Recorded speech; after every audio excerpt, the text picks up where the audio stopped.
Welcome to the 10inaRow podcast, number 7. God, it feels like no time at all since we've done one. The 10inaRow Celtic podcast. My name is Graham Wilson, and joining me, as always, literally, the green-white writer, Mr. Paul Larkin. Hail, Paul. Good evening. So now, those of you who are listening back on the podcast, weren't listening live from the beginning, might not be aware. We had some technical difficulties, so this is our second go-round with the show tonight. But hopefully we can get through this without any sort of technical issues and bring you a fantastic show. If this is your first time tuning in, let me give you the synopsis. 10 topics, henceforth 10 in a row. We will debate them for 5 minutes, and at the end of those 5 minutes, you will hear... Yeah, and that means we're done with that particular topic, and it's time to move on. And move on we will. Paul? Graham? Are you ready to go for 10 in a row? Yes. I'm asking the questions, am I? Well, I'm not quite sure how we're going to work this because I didn't see any of the game tonight, and it feels like we were just talking about this. What do you mean you never seen any of the game? Pray tell. Well, so I've been looking forward to watching this game all summer. Okay, the preseason, we've talked about it in previous shows and offline and on Twitter and whatever, and it's fine for examining certain issues, but it's not a competitive game. It doesn't have that. I don't have that emotional commitment. I've been looking forward to this game. Emotional commitment doesn't come any higher than a Champions League qualifier. It's absolutely essential that we get through. And Cliftonville are no mugs. So I wait all week. Basically, everything that I'm doing up until now was passing time until I could get to this afternoon. So we could finally have competitive football once again with Celtic in a fantastic environment against Cliftonville at Solitude. The description of the atmosphere around the stadium was immense. I was looking forward to seeing how the fans would react. I bring up Celtic TV, and as was the case with many of the preseason games, it starts buffering, and it buffered throughout the entire game. I would have 20-second stretches of being able to see things. You're like breathing. It sounds like something's exploding on your end. Are you all right? Yeah, I'm fine. Oh, all right. Well, you're breathing into the microphone. It sounds like Edinburgh just got... No, it's tears going on the microphone. Right. Well, it's a sad story, so I don't blame you. So I didn't see it. I didn't see any of the game. I would keep refreshing throughout the first half, and at a certain point it just froze. And every time I would refresh, it just froze. That's it. I didn't see any of the game. And I know you're a law-abiding citizen. I wouldn't even dream of watching one of these illegal streams. Why the hell would I? Why should I pay $30 a month to Celtic TV? Right? So that's what, $360 a year? Yeah, well, I've been sold a bill of goods. Apparently, it's not worth that. I've been sold a bill of goods from Celtic, once again. Mm-hmm. In previous years, the feed's been fine. It comes through, no buffering, et cetera, et cetera. But technology reinvents itself and becomes obsolete every 3 years. Has there been any sort of update to Celtic TV in the past 3 years? Absolutely not. But it's this static mindset. Well, we updated the Celtic TV feed, so we're sorted now in perpetuity. Well, I'm sorry, but it's not. I mean, $30 a month, and all I want, I don't want it in HD. I mean, you can get an MLS feed for $50 a year, and it's HD. I can hook it up to my TV, and people come down and say, "What channel's this?" It's not on a channel; it's from my computer. I'm not even expecting that. I'd pay $30 a month just to have it not buffer the whole time, so I could actually see it. Well, I didn't see it today. The game that I was looking forward to all summer, and I have to rely on you to tell me. So please, please, I would be delighted to tell you. Please do share with me and the listeners what happened today. And 3-0. Okay, fine. 3-0, great result, especially on the heels of a horrid preseason. The goals were few and far between. Certain players didn't look interested. They certainly didn't look fit. 3-0 against a Cliftonville side, which I have a lot of time for. Obviously, they played quite well in the Irish League last year. They're no mugs. So we must have played, relatively well. Well, First of all, I think the Celtic TV thing was a conspiracy to stop you crowing the night about us winning 3-0 and telling everybody you told them so. Second of all, it was like the Celtic team was Michael Knight and Knight Rider. They sat in the car and they put on cruise control, and that's what happened. Turbo boost right over to Sammy? Oh, I mean, look, all due respect to Cliftonville, not the best team Celtic are going to face in the Champions League or European football this season, I would suggest. I thought we were really comfortable throughout. I thought that we, most players didn't get out of first gear, didn't need to get out of first gear, and I'm going to try and stop these car analogies soon. I thought Samaras was excellent. I thought Stokes had a good game. Forrest was the man of the match by an absolute mile. Bobbing and weaving in and left side, right side. We had an interchangeable front four on the park with Commons, Samaras, Stokes and Forrest. Midfield's pretty quiet. Kyle and Brown, Kyle got a stupid booking as usual. And I'd just been saying to you, you can't pick up bookings in stupid games like this. I was telling my son, I said, you can't pick up bookings in stupid games like this because we're going to go into this Champions League with bookings and other teams, who haven't played any games and all this kind of thing. And he was like, aye, but we get coefficient points. I'm like, shut up, you. But overall, very comfortable game. I thought we played quite well in patches. Never ever thought we were going to lose a goal. Didn't really see any threat coming from Cliftonville. Most of the stuff that come for them was because of our wee sloppy mistakes and stuff. But happy with the result, and we've booked a place in the next round. Yeah, by all accounts, no question about it. Coming back to Celtic Park, 3 away goals. I think this tie is done and dusted. It seemed to me, based on all accounts through Twitter and elsewhere, and I appreciate everyone getting in touch, giving me updates, etc., allowing me to vent on Twitter. It's extremely disappointing. How serious I take Celtic. It is beyond neurotic, but I don't think I'm asking for much. Just to be able to see the game right.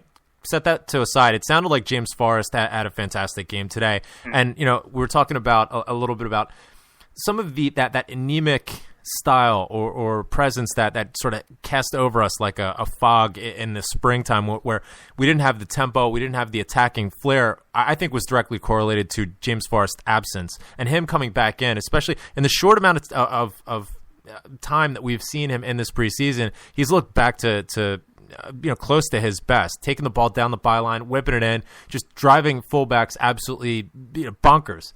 That I think is really a key for us to maintain any sort of attacking endeavor and remain dangerous. I think that the efficacy of our forwards, of the strikers, really comes down to a certain extent Chris Commons, but especially James Forrest, and the role that they can play, stretching out defenses, and then the service that they provide. So I would assume he had a great game, and it sounds like Lustig as well, who we've talked about extensively over the previous 10inaRow shows, and especially through the spring. It sounds like he had a fantastic game as well, and making it even harder for Adam Matthews to really come in and crack this side while Michael Lustig himself is fit. Yeah, I mean, Lustig, he's a quality player. I think we paid like $500,000 to get him 6 months before he was out of contract or whatever. Money well spent. If you were selling him now, you'd be looking for the minimum of $5 million. I mean, there's no question about that. He's an experienced, top quality player, no doubt about that. And what else was apparent was it's guys like him and Brown and Samaras and Collins. They're going to be key players for Celtic next season. They are the experienced players now. The other ones that are you're going to be looking to, and I thought Samaras, as I said before, straight for the get go, he was at it, and the only kind of downside I think to this whole game was his celebration, which I do not know who the hell told him to do that. I don't know if you caught it, Graham, but he basically imitated someone who had a bow and arrow and was taking arrows for a pouch on his back and firing them. So that aside, he was excellent. His beard growth was absolutely phenomenal. What is he, like Sammy Hood now? Oh, gee, he's in the Grizzly Adams stage. He's just someone who appears to be regressing as a person. He just seems to be getting this Greek godlike status when you look at him more and more. If you look at him, 5-6 years ago when he was at Man City, you wouldn't say, there's a good-looking guy right there, or anything like that. There's somebody I want to sleep with continuously in a series of CD hotels, nothing like that.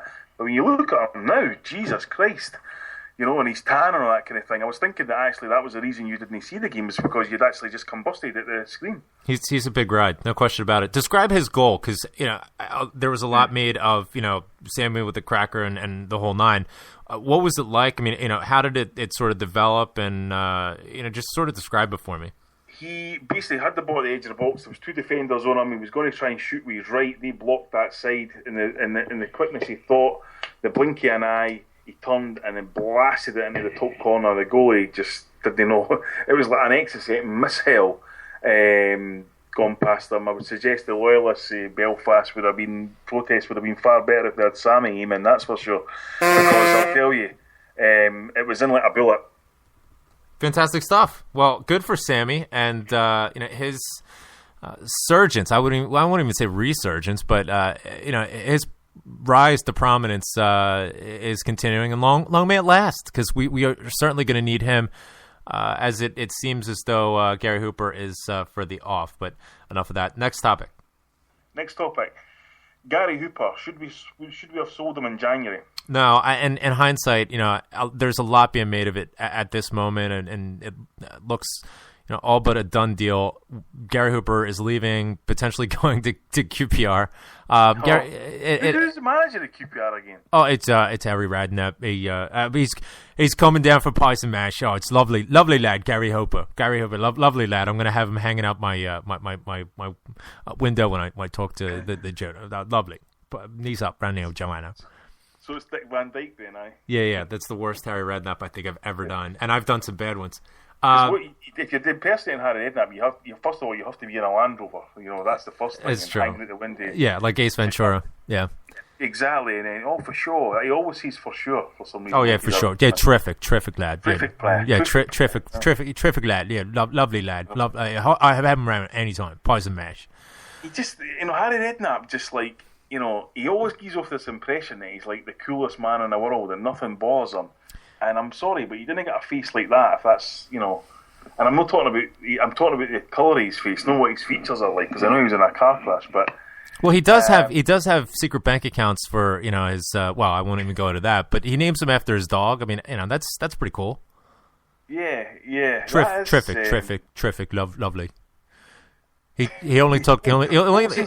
What was his dog's name again? Rosie.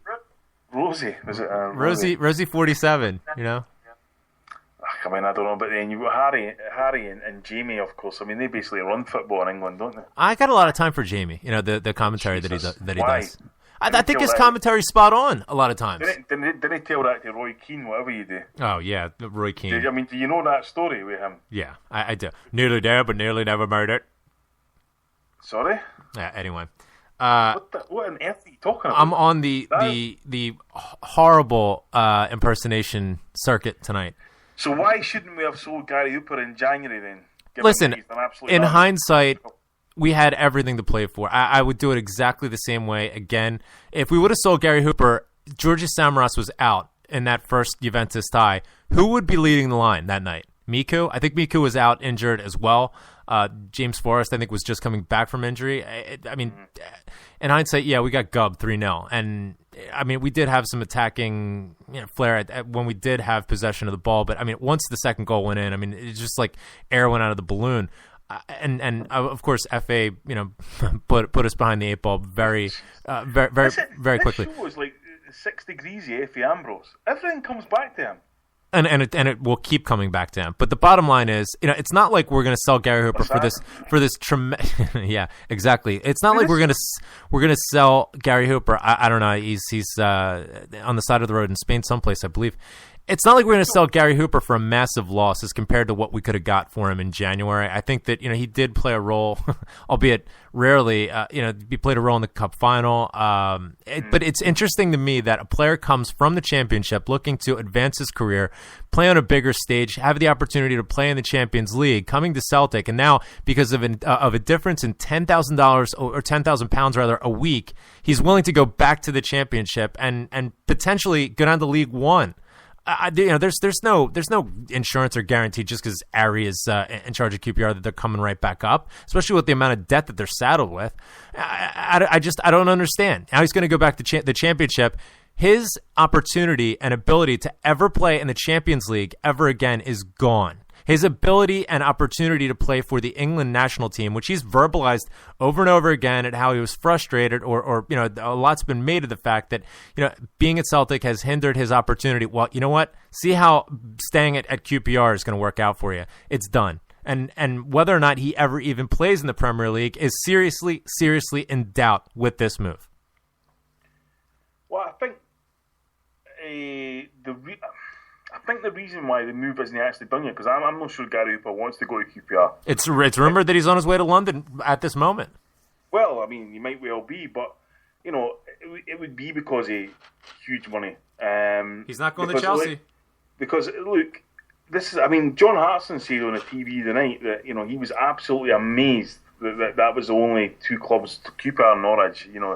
Kenny, he was asking why are the Evertons and the Swanseas and the West Broms and people like that not interested in a guy that's a proven goal scorer and that and available for nothing in terms of what they pay in the Premiership for players. You know what I mean? Although I have to say, on a tangent, like I would imagine that Peter Lawwell probably feels like killing Jose Mourinho right now. Any idea why? Because Jose Mourinho's a prick? No, nothing to do with that. Well, he is. Because there's another striker who's only got a year left in his contract. Oh, God. And he only bid 10 million for him. So we've been continuously arguing, Celtic saying, players didn't lose value just because they've only got a year left in their contract. And then suddenly Chelsea bid 10 million quid for Wayne Rooney. So, yeah, but I mean, really, are we really going to compare Wayne Rooney to Gary Hooper? I mean, no, of course not. Wayne Rooney's a far better player, but the fact they're only bidding 10 million. Listen, my take on this is Gary Hooper, and it's obvious. And of course, I'm biased in this, as we all are. Anybody listening to this show right now is biased in this occasion. But I think Gary Hooper has gotten bad advice, and from a completely neutral perspective. Those who are advising Gary Hooper are doing a very poor job, and this is the reason. Who wants to take on a player? I mean, this gets back to that, imaginary footballer article that was going through The Guardian and the book that came out, talking about how players, modern-day players are not concerned whatsoever about winning titles or medals or anything. They're concerned about money. How much income they're going to get on a week-to-week basis. And I get that. They're out to earn a living. It could potentially be a short-term prospect, of them being able to earn this amount. So they should get every bit that they possibly can. But if you're a sporting director or a manager of a club and you see a player who's willing to, forego the opportunity to win medals as he would by staying at Celtic and be able to play on the biggest stage in the world, just for 10,000 extra pounds, why would you want that sort of player on your team who's obviously couldn't give a toss about winning titles? You want players that are hungry to win titles, that want to win games, that want to win medals. Gary Hooper is obviously not concerned about that, or the people who are advising him are advising him to do things that are projecting the image that he is aloof to that. If he was wise and was concerned about his long-term career prospects, he'd take a lesson from you. The suggestion that you made over several weeks, which I completely agree with. Sign a new deal with Celtic. If you have to play another year, maybe two, he's still 25 years old. If you play another year with Celtic, you go through the Champions League, you raise your profile, Celtic can sell you for more money on a larger scale. It's obvious that at this moment, the interest isn't there for Gary Hooper for whatever reason. But Celtic need to sell him on. We can't wait until August 30th to start a bidding war and have different teams come in. We need to take a bid from a team that's ready right now.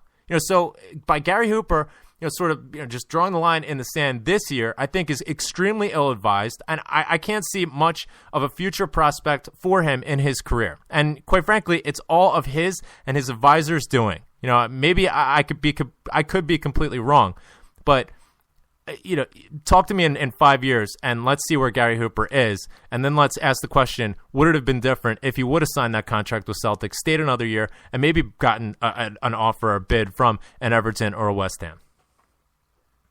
Well, I mean, I think, I don't think he needs advisors to know that, that QPR is a massive step down both in terms of the club and in terms of, the Championship and the no access. I mean, you might say, okay, we get access to the Premier League, but there's nothing guaranteed. And, I'm sure in the mindset of QPR and Gary Hooper is, come to us, score 30 goals, put us in the Premier League, you can write your own checks. That's the ideal scenario. The worst case scenario is what you mentioned earlier. The whole club falls apart and Gary Hooper disappears off the face of the planet. Which I think is highly likely. Well, who knows, but I tell you, we need to work a lot harder. Next topic. Next topic is, we'll try and get you off the game because, you know, early season injuries. Are we, as they say in America, behind the 8 ball before we even get started? Nice. I like what you did there. You know, I'm going to use the same temperament that I used, and I know you're going to jump in here, and I know that you're expecting me to do this, and I'm believe it or not, I'm going to play this down. I'm going to use the same temperament that I used in evaluating the preseason, which was, we've been here before. You know, yes, we had a dry spell throughout the preseason. The results have been shit. The performances have been shit. But, you know, it always comes good when, you know, the games start to mean something. Neil Lennon brings the group together, gets the tactics right, and gets the results.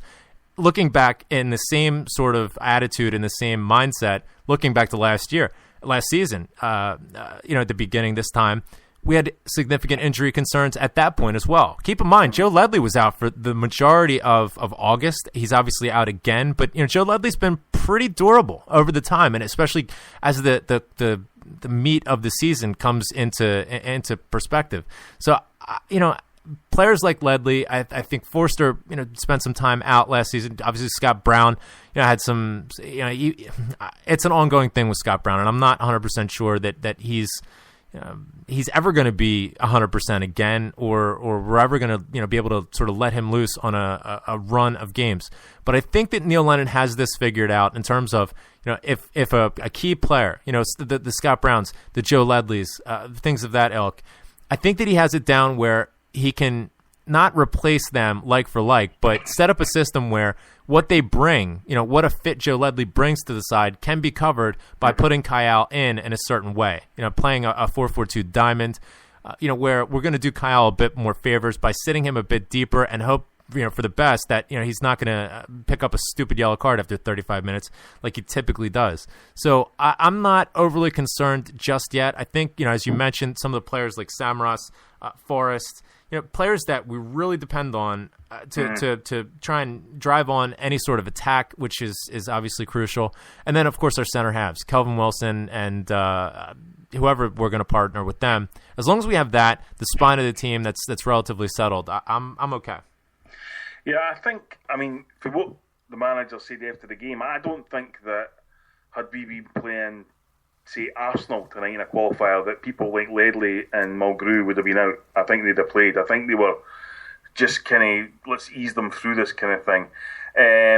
You know, you saw the bench tonight was pretty sparse. But then that can be a good thing as well. You know, you take into small consideration things like Dylan McGeoch came onto the pitch in a Champions League game for Celtic for the first time in his career tonight. So he did play. You know, so you know, that's, you know, people might think that or dismiss it or whatever, but that's massive for somebody like him. Yeah.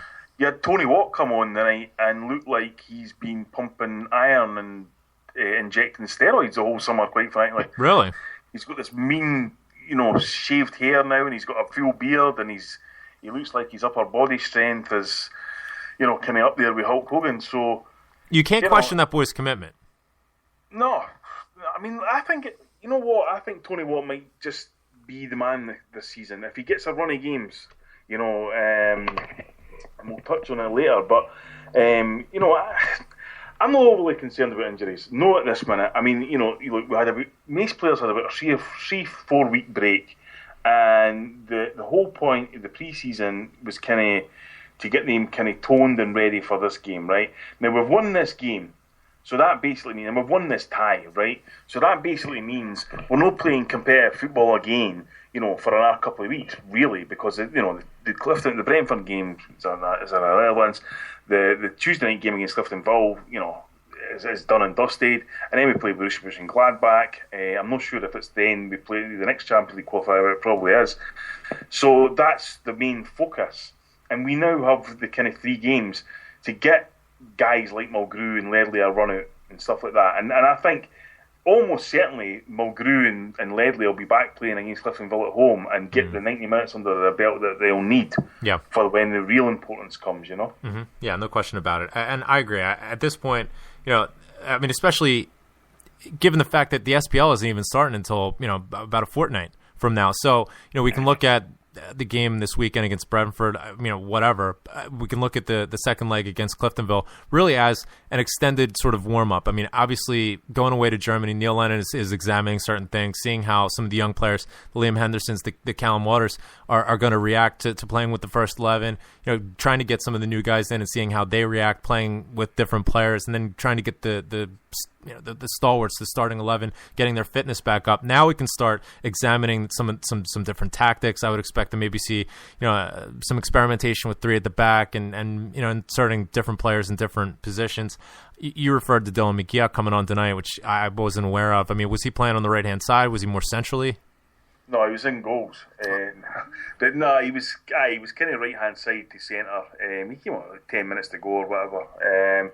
On that, actually, probably the only disappointing part with that, I was kind of crying out for a big Amido, as we seem to be calling him now, not Baldy, but Amido, to come off the bench, because I thought that would have been a great game for him to come on and get half an hour under his belt in a competitive game and try and score a couple of goals against not the best defenders he's going to come up against in his career. But it wasn't to be. Yeah, no question about it. So I guess we'll move on to the next topic. Okay. Here's a controversial one, so please just remain calm. Celtic supporters were discouraged from wearing their own colours in Belfast today, the last couple of days.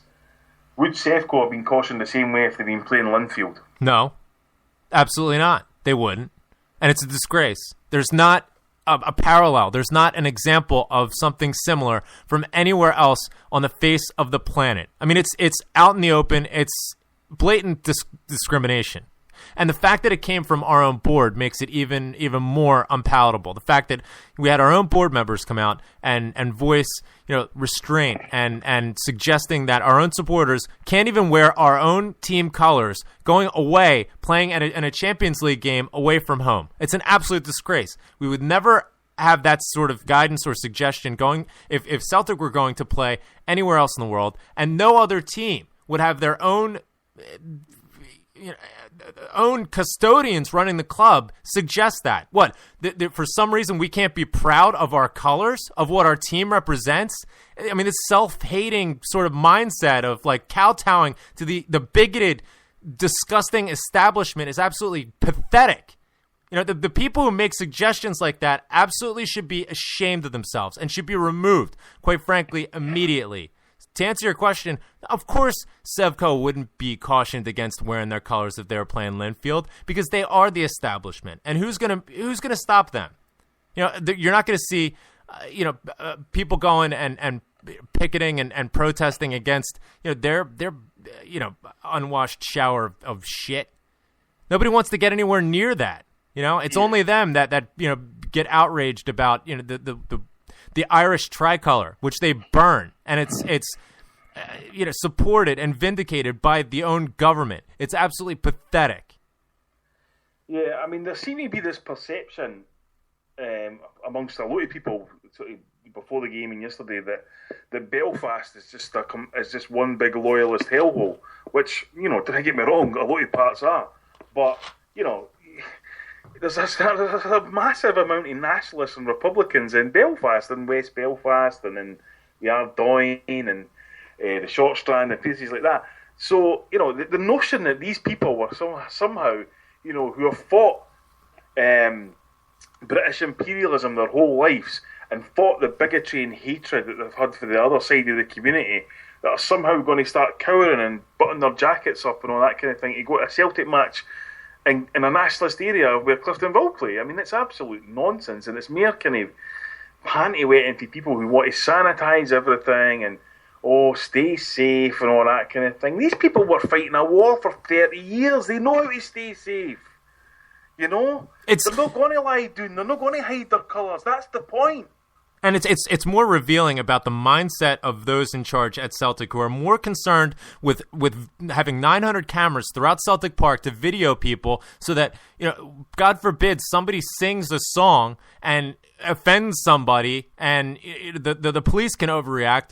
And a special branch of the police that was put together by a bigoted member of the Scottish Parliament to directly control and put down people of a particular mindset. No, we have to kowtow to them. We have to, sort of have this self-hating, Fenianism, that is somehow ashamed because, we just can't be bothered with dealing with the hassle of the Daily Record running or writing something that could be harsh or critical of what the club actually stands for. Instead of having the balls to stand up for what the club was founded on, what the club represents, standing up for the supporters that come out and pay their bloated wages. The fact that the supporters that go out week after week, that buy season books, that buy that god-awful, ugly-ass strip and pay $300 US for Celtic TV, they can't get representation because the people in charge can't be bothered to stand up for them. It's a disgrace. It's pathetic. Oh, I was expecting a buzz there. There's no more to add to that, but just suffice to say, I cannot wait for the last topic now. Chuck, you're allowed. Okay. The press completely made up stories that Tony Watt and Dylan McGeoch were going on loan and were berated by the manager tonight. Will they ever learn? I'm sorry, what?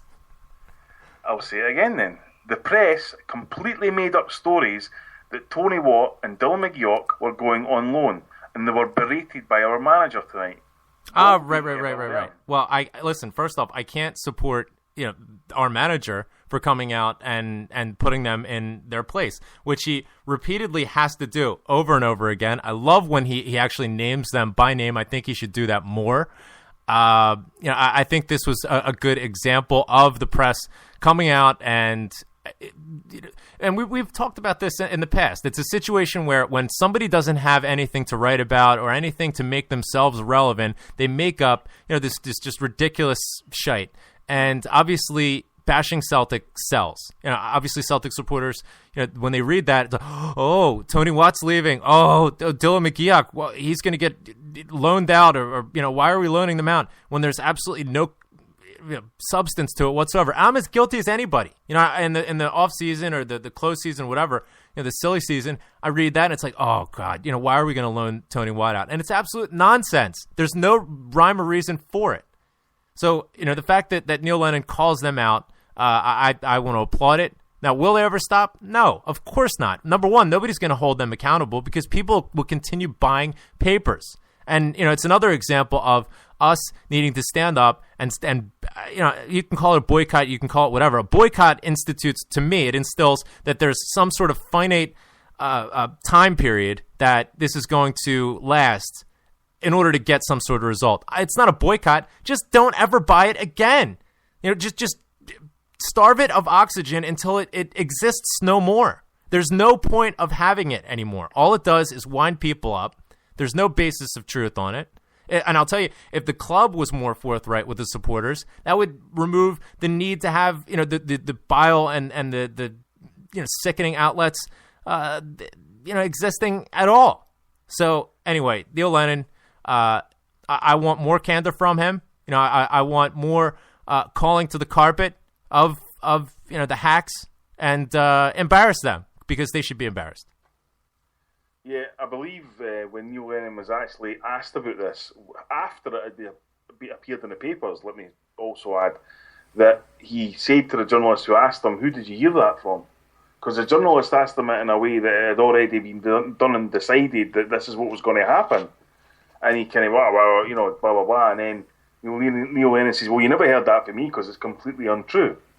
So you've got to ask yourself, at what point did somebody just sit in an office in Queen Street in Glasgow, or wherever the hell, or the Daily Record, and say, right, okay, what we've got to say today, we've nothing about this, nothing about that. Okay, we'll just say that Tony Watt and Dylan McGeoch is going to go out on loan. Because can you imagine if you are actually Tony Watt or Dylan McGeoch, and then you obviously start getting contacted by people who read it or hear it, oh, you hear you're going on loan, and they're just sitting there going, what? I'm on a high if it's been told I'm in the squad for the Champions League game and blah blah blah, and then the next thing they're getting told they're going to have to leave the club.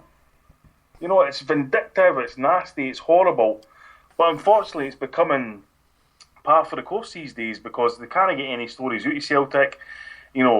Any kind of rhyme or reason that was going to come about Armageddon this summer was blown out the water by us bringing in 18 million quid in transfers. Coupled with the fact there could be an exit. So we're just going to say, okay, we'll just start making stuff up. And, I think that if Celtic could increase, it's a great medium. I think the manager being on Twitter to see these things and that as well. But we're starting to make inroads from Celtic in terms of proper fan interaction and proper fan information and proper connection with the fans in terms of, for A to B, simple as that, no middleman, no newspapers, no nothing like that. That's the way ahead. And these stories can be, stamped on immediately if we continue to do that. Paul, you mentioned, the hack sitting in a room on Queen Street and thinking, right, we're going to make up this story today or whatever. What we've learned from the Charlotte Fakes revelations is that it likely wasn't even down at King Street. It was likely done in Govan. Obviously we've suspected all along the influence that the filth that the current occupiers of Ibrox, Sevco, have had, and their previous Consummation Rangers had on the national media. Now it's being proven, through the leaked emails, through the documentation that they controlled the message, and we have every reason to believe that they continued to control the message. There's revealed information about talking about sort of deflecting from the bad news that was coming down at Ibrox by printing things about Celtic that would distract the readers, and I'm sure that it's continuing right now. I mean, think about it. Sevco themselves are on the verge of going out of business at this point. Is that getting any coverage? Is anybody talking about that? They're circling the drain again, and they're making the same exact mistakes again. They're underserving that shower of filth that supports that team again. You know why? Because they're so obsessed and consumed by trying to bash Celtic that they took their eye off their own ball, and the ball's going down the drain. Well, I think when you talk about the Charlotte fake over emails, the one conclusive way that Craig White is under orders for David Murray is the way the press address Craig White in the emails, like servants, like there's no what's any kind of question. Oh, Craig, this is what I'm going to write, and this is what I'm going to do, and all that kind of thing. Now, David Murray, didn't he have to pay journalists to do that? He traded information, He gave them their exclusives and all that kind of thing, and he wrote whatever the fucking hell he liked. And now Craig White comes in there, because Craig White clearly knew that it was going to go tits up, pretty much for the get-go. So he's like, oh, we'll get Media House, we'll get this, we'll get that, and it's absolutely laughable. What's even more laughable is the fact, as we discussed on the show a couple of weeks ago, is why nobody's covering it, because they're all up to their neck in it. Exactly. The only ones that aren't up to the neck of it are the ones that didn't actually report on stories concerning Sevco. Exactly. But every journalist, I can guarantee you, who work for a tabloid newspaper and are writing stories about Sevco are up to their neck in it, and they know that. And that's exactly the reason why they're consumed in trying to highlight nonsense about Celtic, because it covers their own asses. No question about it. Next topic. 2 topics to go. Second last, penultimate. Brentford. Have we done 10? Well, unless we've slipped off. You're the chief. Brentford. Exactly. Anyway, so we fucking 5 o'clock in the morning or so. Brentford. Why? Beats the hell out of me. I guess they have a ground that we can play at. The manager said tonight we're not going to play any first team players that played today. Yeah. What is the point of this game? I guess it's a continuation of the Germany trip, trying to get some of the young team in and seeing how they develop and seeing how they react against different opponents. I mean, there is a value in that. There's some use. It's a glorified bounce game, and they can make a few quid off of it. No, of course, I totally agree with that. And also, I think we've got 3 sides of the ground. We've sold it out. I'm not going to the game, but I'll tell you, I wouldn't accept any complaints from anybody who has got to the game, because look, you're going down for a piss up. Let's put cards on the table here. Wait. This is coming from you that was just all up in arms about everything that happened over in Germany as if it was the disgrace. If we get gubbed 6-2, are you going to be, it's just a piss up? Hold on a minute, yeah. Right. This isn't a pre-season game. Our season started tonight. Right, but the game against tonight. Brentford doesn't count towards any table. It's a friendly. No, look, the point I'm trying to make is this. These games, the previous 4 in Germany, contained most of our first-team players and so on and so forth. The manager said tonight, nobody involved tonight is going to be playing at Brentford. So what I'm saying is, look, if anybody complains about that for a side, oh God, I was expecting to see so-and-so, come on, eh? Fair enough if you're in London, there's a huge Celtic support in London, and, you might not get the chance to see players and that, but, I mean, Christ almighty, EasyJet's about 30 quid in a flight now. So, I just didn't see the point in this game at all. I mean, you're playing Brentford. I tell you something right now, if Celtic were playing, as an example, and I think it's a good example, Raith Rovers, right? Let's go to Raith Rovers and reward Turnbull Hutton for what he did last summer. Fill that ground, because I tell you, they would fill that ground, because a lot of Celtic supporters haven't had the opportunity to see Celtic since, the cup final or before the cup final. So, let's go and fill a ground like that. Let's, somebody that was adamant in maintaining the integrity of Scottish football last season, I would definitely go. Because I've got no mates and none today. But that's Fife isn't far away. No, for me, it's no. I mean, I can get, if somebody drove me, I'd get over there in half an hour. But you can get across Scotland in half an hour. I could swim over there in about 20 minutes, quite frankly. No. I mean, actually, honestly, when I come to think about it, if I knew the times of the tide, I could walk over there. That's you have a very high opinion of yourself. A 20-minute, not even 20 minutes, like 10 minutes swim involved. But it's the summer. I mean, we're getting better weather in Barbados in Scotland for the last month, so it's got to be better than here. There's no kind of issues with that. But I'm on a completely new lifestyle and regime anyway. So I've gave up drinking, everything.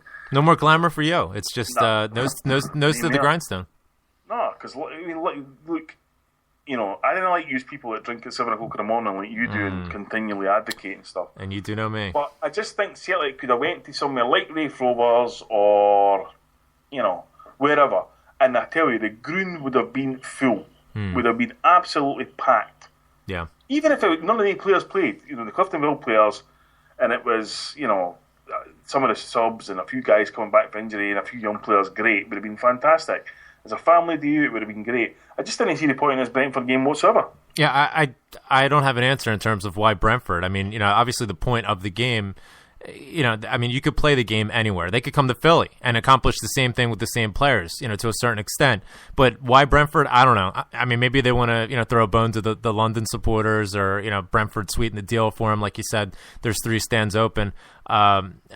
Listen, I don't care who Celtic's playing against. Celtic can play against, the Our Ladies of the Poor, Sunday, rec team. I honestly, I don't care. I don't know who the hell that is, but I'd watch Celtic play against them. That's my point. I mean, as long as Celtic TV isn't buffering the whole goddamn time, then I can't watch anything. All I'm watching is that spinning disc. Pricks. What's actually happening right now is that they're cancelling your subscription but deducting all your savings for your bank account. Doing it, basically. Good. Yeah, they'll get all 35 cents of it. Here's the last topic, and I'm going to have to adopt a different voice, but the question is contained in what I say, okay? Sure. My lords, ladies and gentlemen, should we be welcoming Lord Livingston of Parkhead? I don't even know what that is. It's only been the biggest story in the Celtic community this week. Oh, well, I can't even get an internet feed here, so you'll have to excuse me. Oh, yeah. It's about Ian Livingston, Celtic director, Parliament, in the House of Lords, I beg your pardon, and Celtic trumpeting it and triumphing it on the website. Well, why not? They had a war criminal, as the... Oh, no, he was part of it as well. He's now Baron Reid of Cardoon. Yeah, well, exactly. So why is this a surprise? Well, it's not a surprise. It's the same pricks that come up and they, it's that self-hating mindset, that kowtows to the establishment. And it's self-serving. It's all about, raising up their status and their place in all this. They don't care about, any of the supporters or what any of the supporters think. So, yeah, I mean, it's not a surprise that it's not surprising. But Should they be doing it? Absolutely not. But no, it's unbelievable because the guy's he's now Lord Livingston Parkhead. So I thought, so what's he picked that for? So he was like, well, it's where Celtic play. No, it's not. It's Celtic Park. And then he says, my father came from the area, so that was it. So I thought, all right, so you've not actually got this for like being helpful to the community or the poor, impoverished people of the East End of Glasgow. Of course, I remember that nobody goes to the House of Lords for helping poor people. It's all for helping rich people. But more importantly, like, isn't this the same club who tells us all to be apolitical? And then they trumpet a guy getting a fucking peerage in the House of Lords, which is basically a license to print money and kiss the ass of the establishment. So wait. This is the only bad politics are the politics that they disagree with. So keep politics out of Celtic Park unless it's the politics that they are favored to. In which case, it's just honor and privilege and culture. Yeah, I mean, and by the way, this is a Tory as well. Which is just unbelievable to me. And also like. A Tory in the mold of Brother Walfrid, yeah. Mm-hmm. Yeah, well. But who is this guy? Like, what has he actually ever done for Celtic? What investment has he brought to the club? What innovative ideas has he... I mean, he's a BT guy, right? This is his thing, all British Telecom and that. But, funnily enough, we never used him to get, like, cheap Wi-Fi or anything like that. We're using somebody else completely different. Yeah. So, what investment has he brought to the club? What innovative ideas has he brought to the club? Has he ever sat down and thought, what I think the fans need are this? Or does he just sit there taking a fat salary like the rest of them and getting lordships and then we trump it on our official website? Plus his name's Ian. Well, I've told you before, there's, Ians and Ewans you've got to watch out for. Yeah, I've been noticing that. You've got to watch out for them because, they're like a clan, Ewan McGregor's class, though, I will say that. No, I can't stand him. Brilliant actor, come on. And what? Rent Boy? Rent Boy? What the hell's that? Ewan McGregor. Oh, Renton. Oh, right. Oh, you talking about Trainspotting. I asked you what in and you said Rent Boy. I was like, what the That was his character in Trainspotting, and you're supposed to say, right, Trainspotting. Fanny did ever since. I mean, did you see bloody Moulin Rouge? Yeah, but Star Wars and all that shit? I'm not even a Star Wars guy, but he was good in that. He was good in it. We roll back and just get to the point where you compared Ewan McGregor with Alec Guinness. I don't remember that. You must have been talking to me at 7:30 in the morning after I've been drinking. You just said he was good as Obi-Wan Kenobi. What, better than Alec Guinness? No, but when I saw him as Obi-Wan, I made the connection. Sometimes, they put these pricks out there and it's like, oh, that's not a young Alec McGuinness. I definitely, see Guinness. what? Drink for the brain. I need a Guinness. Anyway, it looks like a young Obi-Wan, and he was an exceptional actor. I have a lot of time for Ewan McGregor, but getting back to it, Ian's got to go. Not to be trusted. Full stop. All right, look, let's make this 11 in a row because I'm curious, and I didn't see jack shit as it's clearly been stated throughout here because Celtic TV fucked me. I mean, no question about it. F.A. Ambrose. How did F.A. play tonight?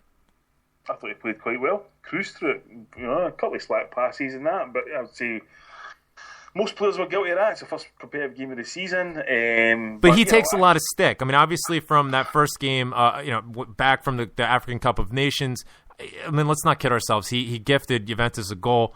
Fell completely asleep. It was a tough position to put him in, but it seemed like all he did was get abuse after that, and it really looked like it took a toll on him. What I'm curious about, what I'm looking for is F. Ambrose going to follow the mold of Kevin Wilson, of Alan Stubbs, of Paul Elliott, of having a so-so maybe first season and then really picking it up and turning it on in the second season? Because at this point, if Ambrose continues to get stick, people are wishing him away, hoping that he goes to Turkey, Bursaspor, or wherever the hell, hoping that he would never come back from Nigeria. Can he possibly come back in and be, have that resurgence in the second season like Kelvin Wilson? Can that be our partnership?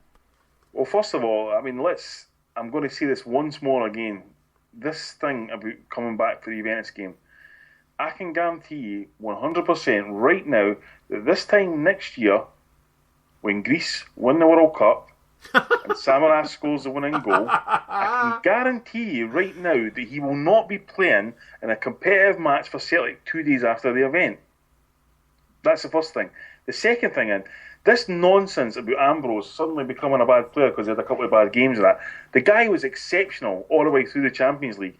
He was given a class in how to defend under pressure in the SPL week in, week out. I don't think Effie Ambrose is destined to play centre-half next season. I can see him playing in midfield because he's got tons of ability. Is that Wanyama's, is he Wanyama's replacement? Could he possibly be that player? Well, it would kind of be Wanyama's replacement because Wanyama was a tank, and so that's a different type of player. But this guy, Moyakolo, he's signed, signed and sealed, blah, blah, blah. He's going to be playing at Brentford at the weekend, by all accounts, and he's going to be playing against Clifton Ball next week. Lennon was talking him up big time tonight, so he clearly fancies him, as a centre half. I'll tell you what, I'd fancy Mulgrew at centre half before I'd fancy Ambrose. And vice versa. I'd fancy Ambrose more in midfield than I would Mulgrew. Well, if you put it like that, but I didn't think. But what I would throw you back to is Champions League last year. You keep talking about Juventus game. What about the 6 other games? Would you put Mulgrew in centre half then or Ambrose? No. Well, Ambrose put Messi in his back pocket twice. Exactly. As well as doing a good job of being that last line when Javi's pinging passes all over the place, and he has to Pedro. Just some of the tackling and the defending, the defending as a unit, that back four. Watching the replays of Celtic playing, even in the Camp Nou, it was just like, it was heroic. I will echo it. That was. Here's the thing for me. It's an A or B scenario for Celtic supporters, and it's this. You are playing really well for your new team, and then midway through that season, you go and play for your international team for 5 weeks. You come back really tired, and because of that, you make one mistake, and it costs your team a goal. As Celtic supporters, do you A, criticise the guy forever, or B, support him till he gets back to that form? It really is that simple. I've seen a lot of chat on Twitter today about Celtic supporters prejudging players, before they've hardly seen them kick a ball, and turning against them. And I've noticed that quite a lot. That, some guys can play week in, week out really well and make one mistake, and suddenly everybody on Twitter is just assuming that they're hopeless. Well, look at obviously this applies to Ambrose, but look at all the stick that Anthony Stokes is getting. Granted, I didn't see the game, but he couldn't have been that bad. People were actually giving him stick. I don't understand that at all. Anthony Stokes, led the line quite well that night. He hit the bar with a great shot.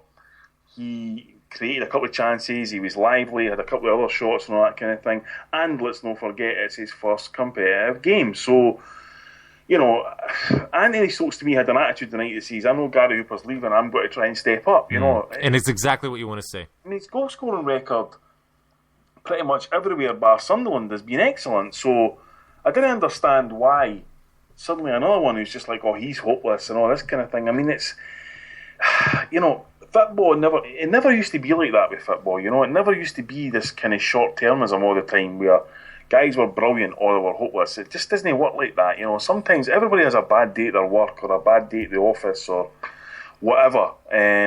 But you look at the good aspects, and the supporters, we need to actually support them, because I'll be honest, I love talking about tactics and all that kind of thing, but I cannot stand people shouting them out at games, they're basically questioning a manager on the side who's with the team every day, training them, watching them, setting out their tactics, telling them where to go, and you've got guys that are sitting in the stand going, no, you should get them there, do this, do that, right, you need to do it. It's like, no, you're there to support the team.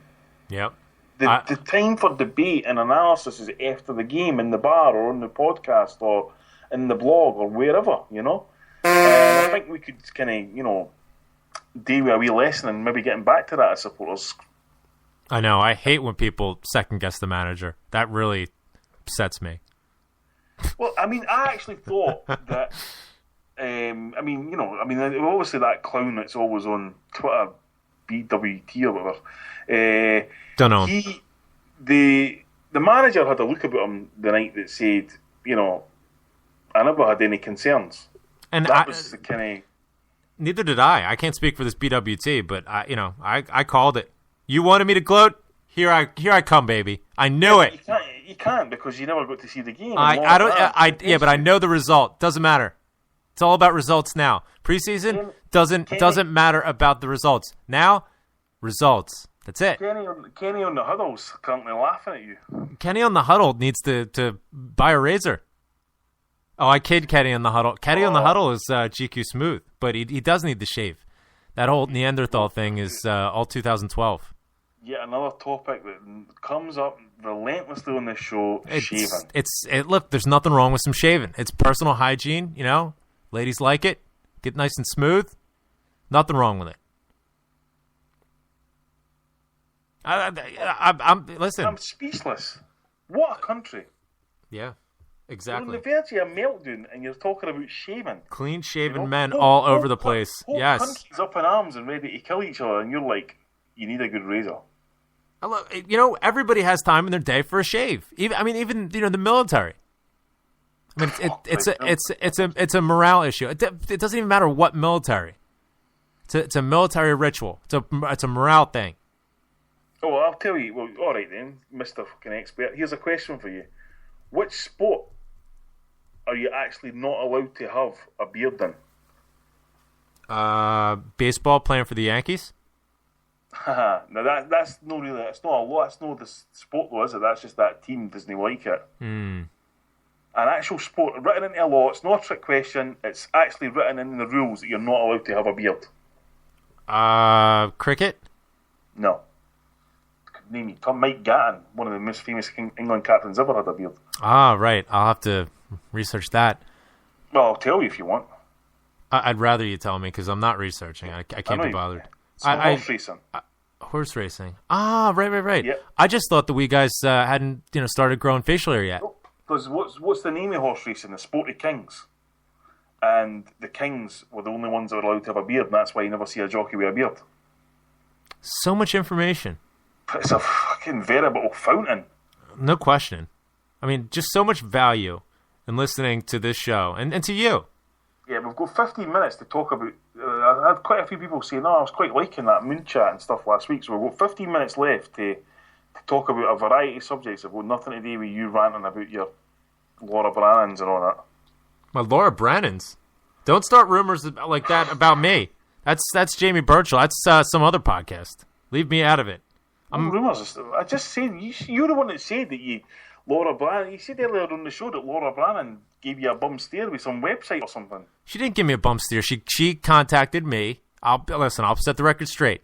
This was on the first version of this show that got screwed up because of technical issues, which exactly. The NSA is surveilling me. It's Fenianism. They're trying to curtail me. That's my First Amendment. You just wasted one of the 15 minutes. You've set the record straight. Those pricks can take a big swig of my First Amendment.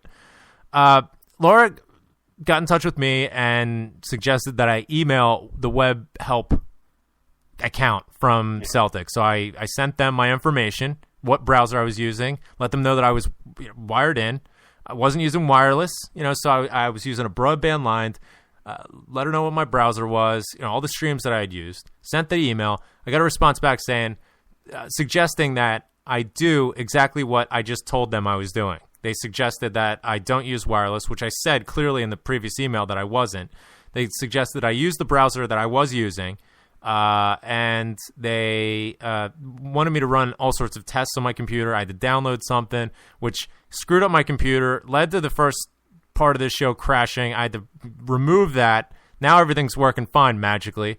So I sent whatever the test was that they wanted to run on my laptop back, and I haven't heard back since. So, who the Donald Duck does not use Wi-Fi these days?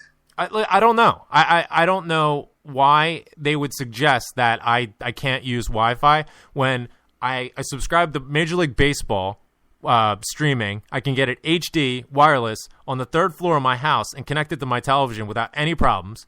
I have the MLS online, that I can do the same exact thing HD, and there's no problem. There's no buffering at all. I could stream it anywhere. But for some reason, the Celtic FC website, I can't. I got to be hardwired in, and actually I was hardwired in, and it's still buffered. So it's clearly a situation where if I'm having problems, it's my fault. I'm not using, the right this or that.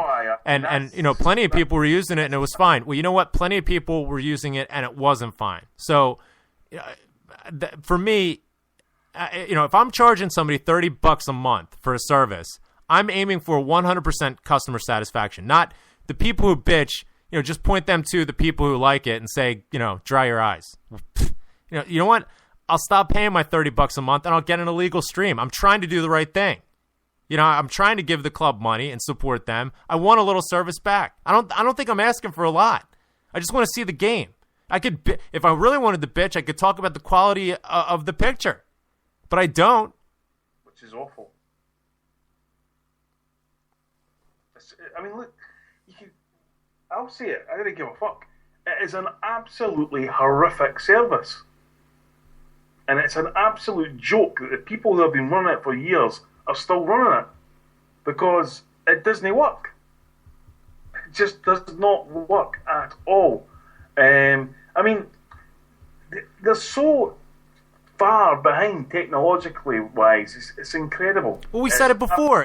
Technology becomes irrelevant every 3 years. When's the last time there was any sort of update? When Channel 67 morphed into Celtic TV, which was 3 years ago. It's time to update, but they look at this as a static sort of dynamic with this. Oh, well, we upgraded it, so now you can fuck off for perpetuity. It doesn't work that way. You have to continually evolve. I don't think, I'm asking for a lot, especially in light of the fact that we just brought in $30 million in Champions League revenue.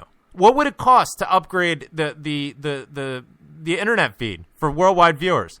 I mean, they could make this the best feed ever for £500,000. Total investment. They can make it HD. They could have people in there real time that could solve your problems with it, and nobody would bitch. We would appreciate it and love it. I wouldn't be crying because I'm disappointed or upset. I'd be crying because I was so happy. Well, I mean, we're in the summer of investment. In fact, talking of investment, to get you off this ranting thing that you've said, repeated yourself 100 times on. You keep asking the same question. On the Celtic website, and I didn't know if you'd noticed this. You know how they have like a home screen before you go into the kind of home page, if you will? Yeah, it looks like a NASCAR billboard. Yeah. There was a thing that said, you spoke and we listened, and there was a list of things that they'd done, the Wi-Fi and all this kind of stuff. And one of the things I noticed was a thing called Cafe 1888. And I'd never heard of this, I have to say. I'd never heard anything about this. So I thought, oh God, it's just opened some sort of cafe at last. I mean, Christ, been crying out for something outside the stadium for supporters hanging about before games, etc. So I made an inquiry about it, and I said, oh, what's the story with this Cafe 1888? And I was told the following, that basically this was something to replace the captain's table at Celtic Park, and it would cost you for a season ticket in there £2,400. And I thought, who the fuck is going to buy that? Let me get this straight. You sent out a survey to season ticket holders, and then so many people said, what we'd really like today is pay more. Seems reasonable. Because I believe the top thing was $1,500 before that. And I know for a fact that they've spent an absolute, people, I saw somebody on Twitter a couple of weeks ago, they're talking about, how the Kerrydale Suite's now being opened as a bar for 800 season ticket holders, first come, first served. Right. And I know people, I know you've probably never been in the Kerrydale Suite, but it used to be like a big barn-near place. It was just basically a hall, in the Celtic end, in the fixtures and fittings of the building. It was atmosphereless, the layout was terrible, and it was one of these places you could separate in two and all this. It was horrible. It sounds like it was just something to do, before the game, and you could actually get into the stadium instead of just walking around in circles outside. Yeah, I mean it was it was places where you held functions and that, but it just didn't lend itself well to that kind of venue. Too big, and sort of two ceilings were too high and all that kind of thing. But Celtic have actually spent an absolute fortune refurbishing that and making it into a bar. As they've refurbished this captain's table thing, which used to be a place where people went for, the elite thing at Celtic Park and all that kind of thing. So they're kind of like panicking. I actually found out the figure. They need to make about $10,000 a game to make this break even in the first season and then turn into a profit in the following season kind of thing.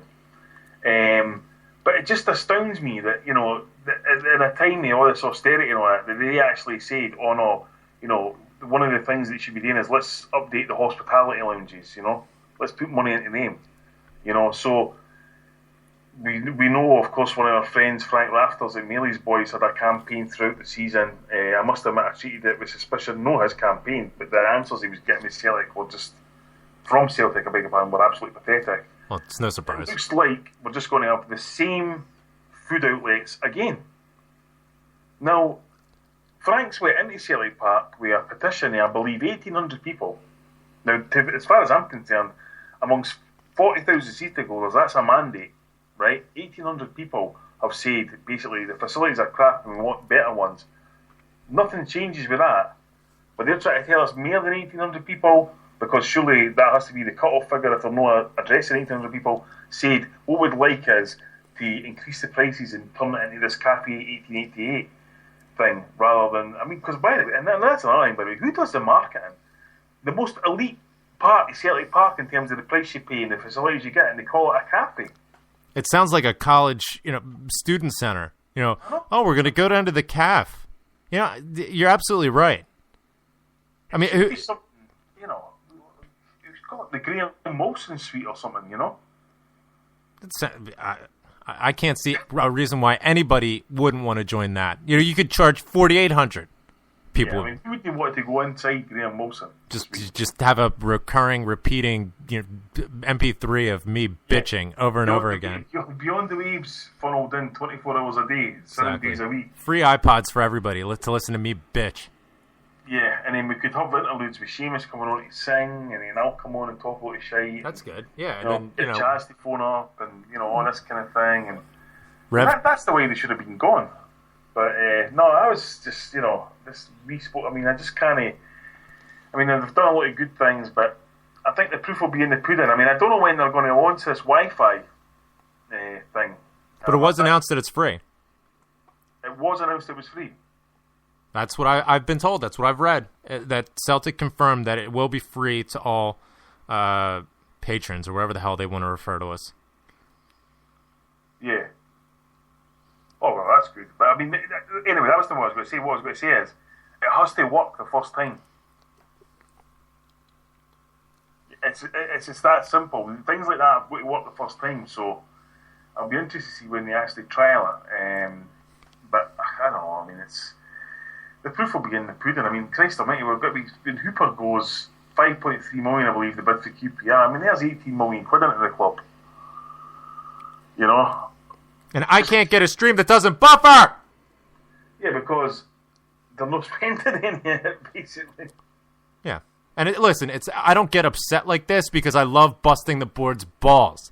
I would love nothing more than the board to step up, support the supporters, support the Green Brigade, do the right thing, stop being ashamed of them, of their own, what they represent, stop being ashamed of the people that actually support them and validate their even existence occupationally, and stop ignoring, you know, the requests from people. I want nothing more than the board to step up and do the right thing and take this club to its full potential. I bitch like this because it means a lot to me. That's why. So you're not just a spoiled brat American who just didn't get to do what he wanted to do and went mental about it. No, that's definitely the case. That's what I just read. No, I definitely am. Still, man, I'm sick. Look, get on the phone to Brannan and tell her that's it. Look, a couple of things to say first of all. No plugging, anyway. The Temporary Stand podcast I listened to yesterday morning. I had a tough time Sunday, Monday through health issues and shit like that. And I listened to the podcast of our boy Gerard Goff on it. It's absolutely fantastic insight into Clifton Ball when Scott was asking the questions. And if people listen to that podcast, that haven't listened to it now, just look at how spot on that guy was about everything that would happen.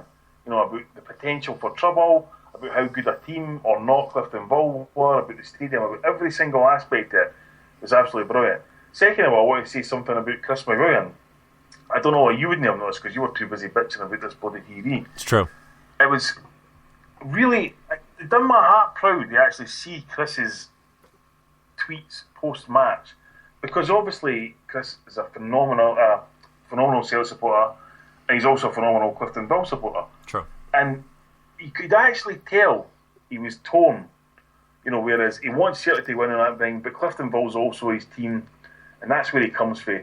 And it was actually good to see somebody behave like a real football supporter, because he was getting loads of tweets from people, and he was handling them well and stuff like that, Oh, yes, we won, great, fantastic. I'd have a meltdown. I don't know how he could possibly keep it together in that situation. I'm glad that it wasn't me, that had to go through that. I don't know how he could even process that. It's not the type of thing that, you'd say, oh, right, I can't even process this. I'm just going to avoid it. You have to watch it.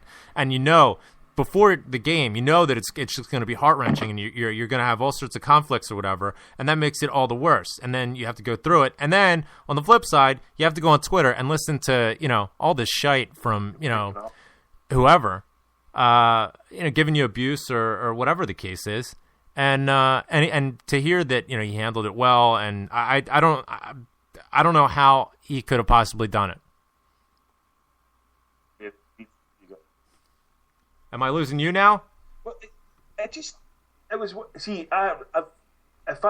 very rarely go on Twitter when games are on, maybe half time and then full time. No during the game because people just get hysterical on that. Yeah. And when I logged on after the game, first thing I seen was tweets for Chris, and it just gave me a wee reminder about what football is really about.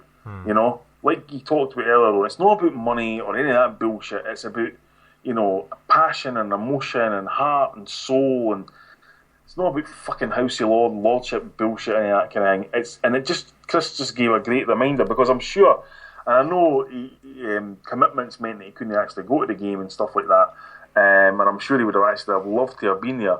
And also, on that same theme, just at the point where I was about to start crying reading that, guys like Paddy Brennan, for them to experience Celtic in their home city, exactly, absolutely phenomenal. Yeah.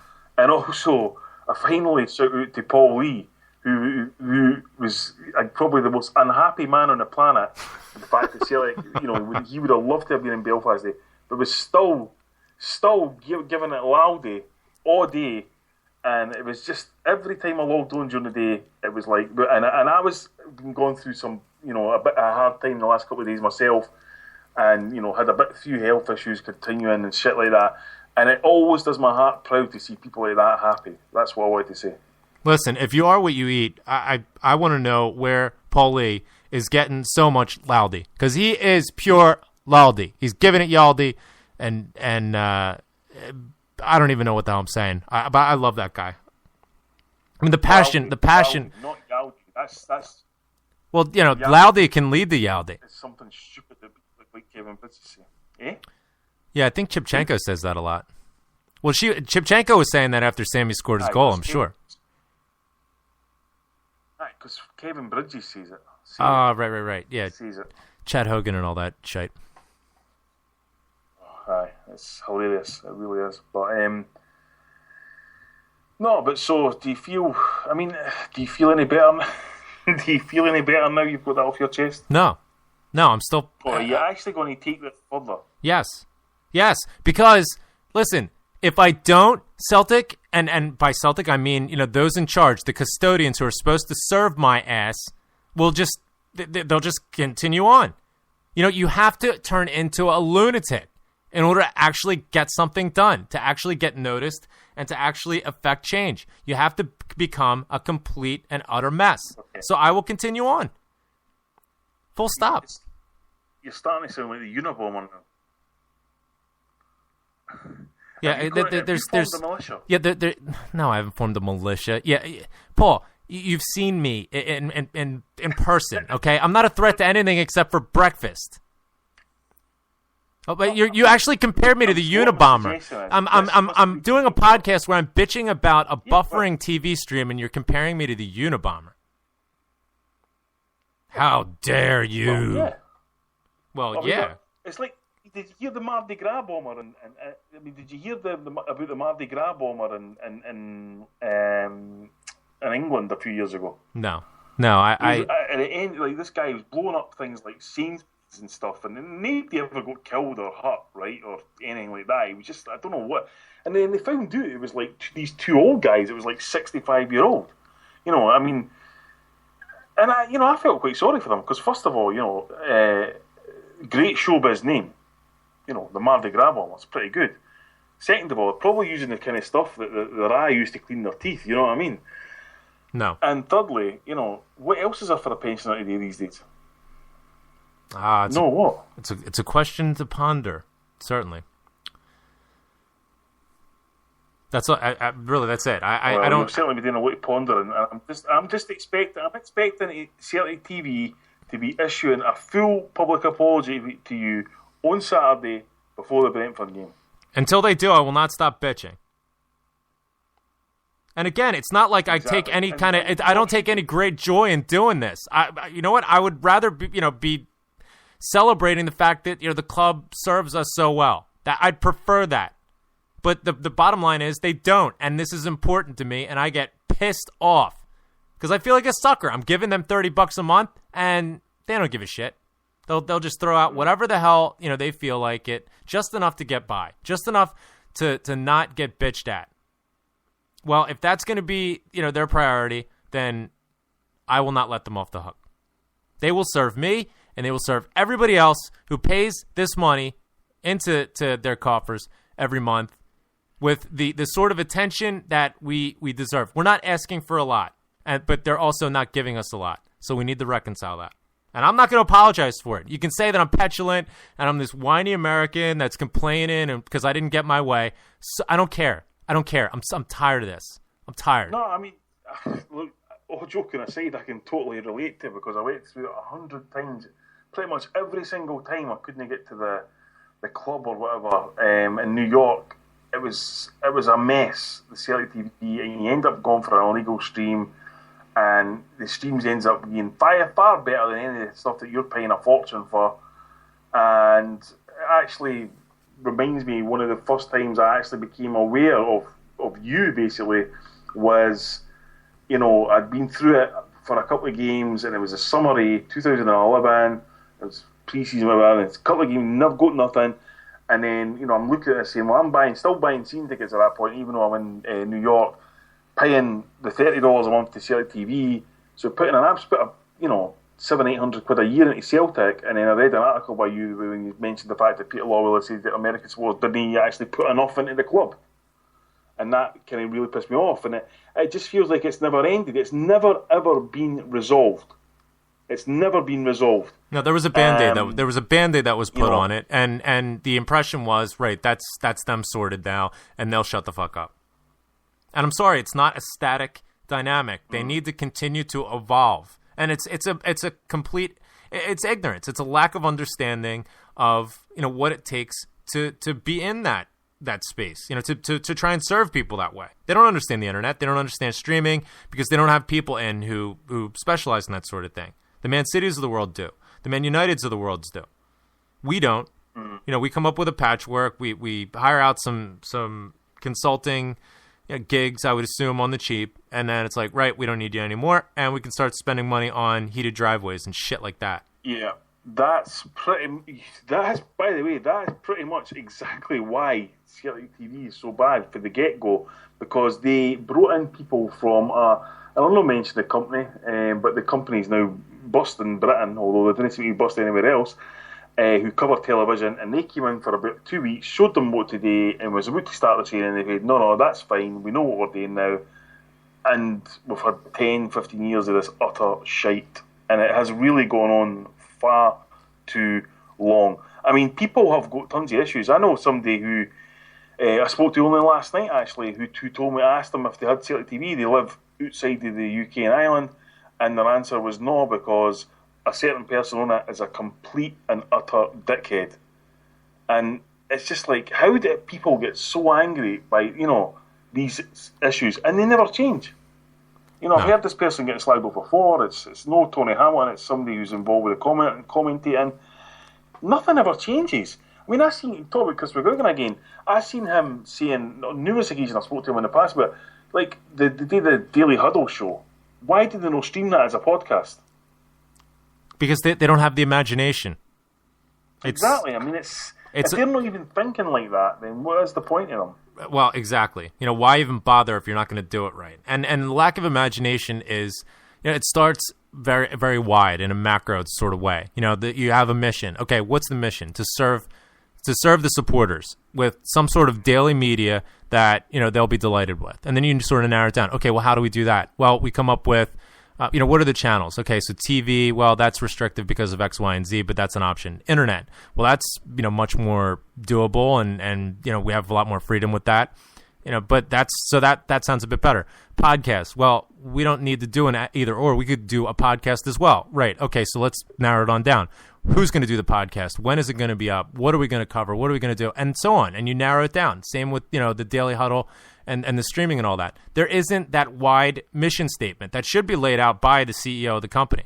There isn't that the mission that Peter Lowell lays out, and he's a money guy. He's an accountant. The mission that Peter Lowell lays out is bring as much value to the shareholders as possible, and have Celtic operate on a debt neutral basis going forward. That's it.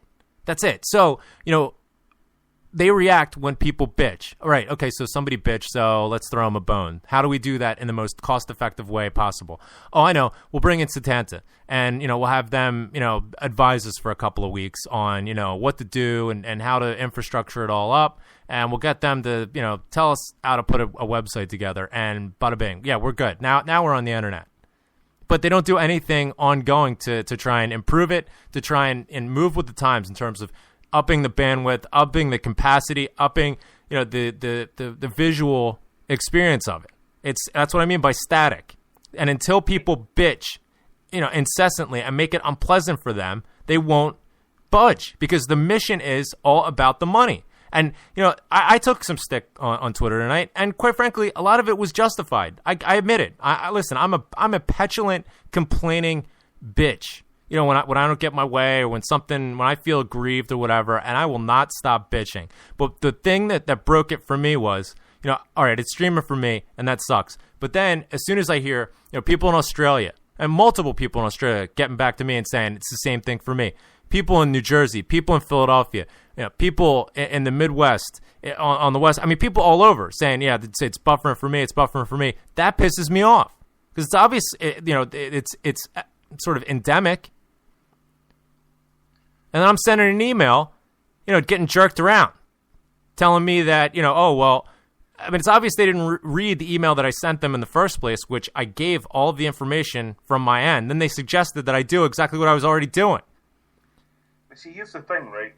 This is the bit I'll never be able to understand. You said earlier on, if you put £500,000 in it, then, you could do this, that, next thing. The last figures I saw for subscribers to Celtic TV was 3,000. That was about 18 months ago. And they're paying it. Now, everybody in America that I know is for Celtic subscribes, so I'm not sure if that's, I think there's more, but say it's 3,000, that's going by their figures, and they're paying $30 a month. That is a substantial income over a year. Right? Well, it is, but Peter Lowell doesn't. Is that do their wages get paid out of that? Yes. Peter Lowell doesn't look at this as an opportunity to provide quality. He looks at this as a revenue generator and a profit generator, I guess I should say. It's obviously going to generate revenue, but profit comes from operating it as inexpensively as you possibly can and maximizing the top line. And that's exactly what he's doing. There isn't any investment in it because there isn't enough bitching about it, or there isn't enough forceful bitching about it. So, it's just continuing on. Quite frankly, I haven't had buffering issues until this preseason for whatever reason. But Peter Lowell doesn't look at this as, right, 3,000 times 30 a month. So we have X amount of money coming in for this. That's a substantial sum. We should probably reinvest some of this into, improving the quality of Celtic TV, get an HD feed, maybe hire some more people that would be, specialized in this sort of thing. Making sure that the bandwidth has enough capacity to handle it. He doesn't think about it that way. Why would he want, if his main focus is bringing money into Celtic, why would he forego an opportunity for more profits? He's going to spend the bare minimum just to get by. But that's the thing, it isn't getting by. Well, and that's exactly why I'm bitching my ass off. Exactly, but what I'm saying is that I mean, I know because Gaffer looked this up. Oh Christ! Once, that you can have it would cost about $60,000 a month to get an HD quality live stream for I think it was 10 hours a week live, right? So in other words, this is what you would have when boom. So our subscribers would cover that, no problem at all. I didn't understand why if Celtic did. I mean, because Christ Almighty, the possibilities. Spend a few quid on it now. Let's get away from this notion that what the best idea would be is to have all the Celtic media teams interview each other every day, right? Let's blow that out. Let's bring in people who played for the club, right? And not the same 2 or 3 people, actually other people, right? Who played for the club. And then let's actually get out there and show high quality. Let's show behind the scenes footage. Well, not only that, you start doing that sort of thing, and all of a sudden 3,000 becomes 6,000, and it's generating more money. I mean, they've got to understand that it's getting harder and harder for people to get people to actually watch anything these days. Well, especially when you talk to people who used to subscribe to Celtic TV and don't anymore because the quality was poor or the content wasn't serving them. So you don't do yourself any favor on top of it. You're right. People can't sit.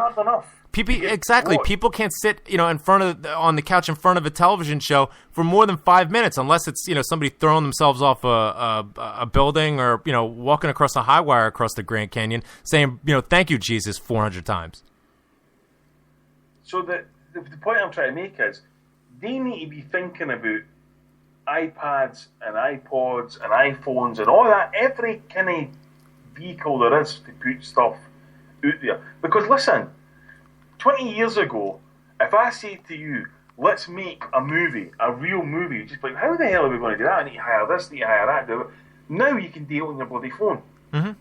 The technology is there right in front of you now to do that. Or if you want to do a podcast, boom, there it is there. And do it anywhere. I don't need to be hardwired into my laptop. No, exactly. So that's the point I'm trying to make. So if we have the ability as people to do that, regardless of where we are or kind of what we're on or that kind of thing, why are we still watching the same product for Celtic TV that was what it was like in 2000 or whenever it started? Do you know what I mean? That's what I just didn't get. I just do not understand that. It's a bit like the marsupials in Australia. They only survive because they're no natural predator.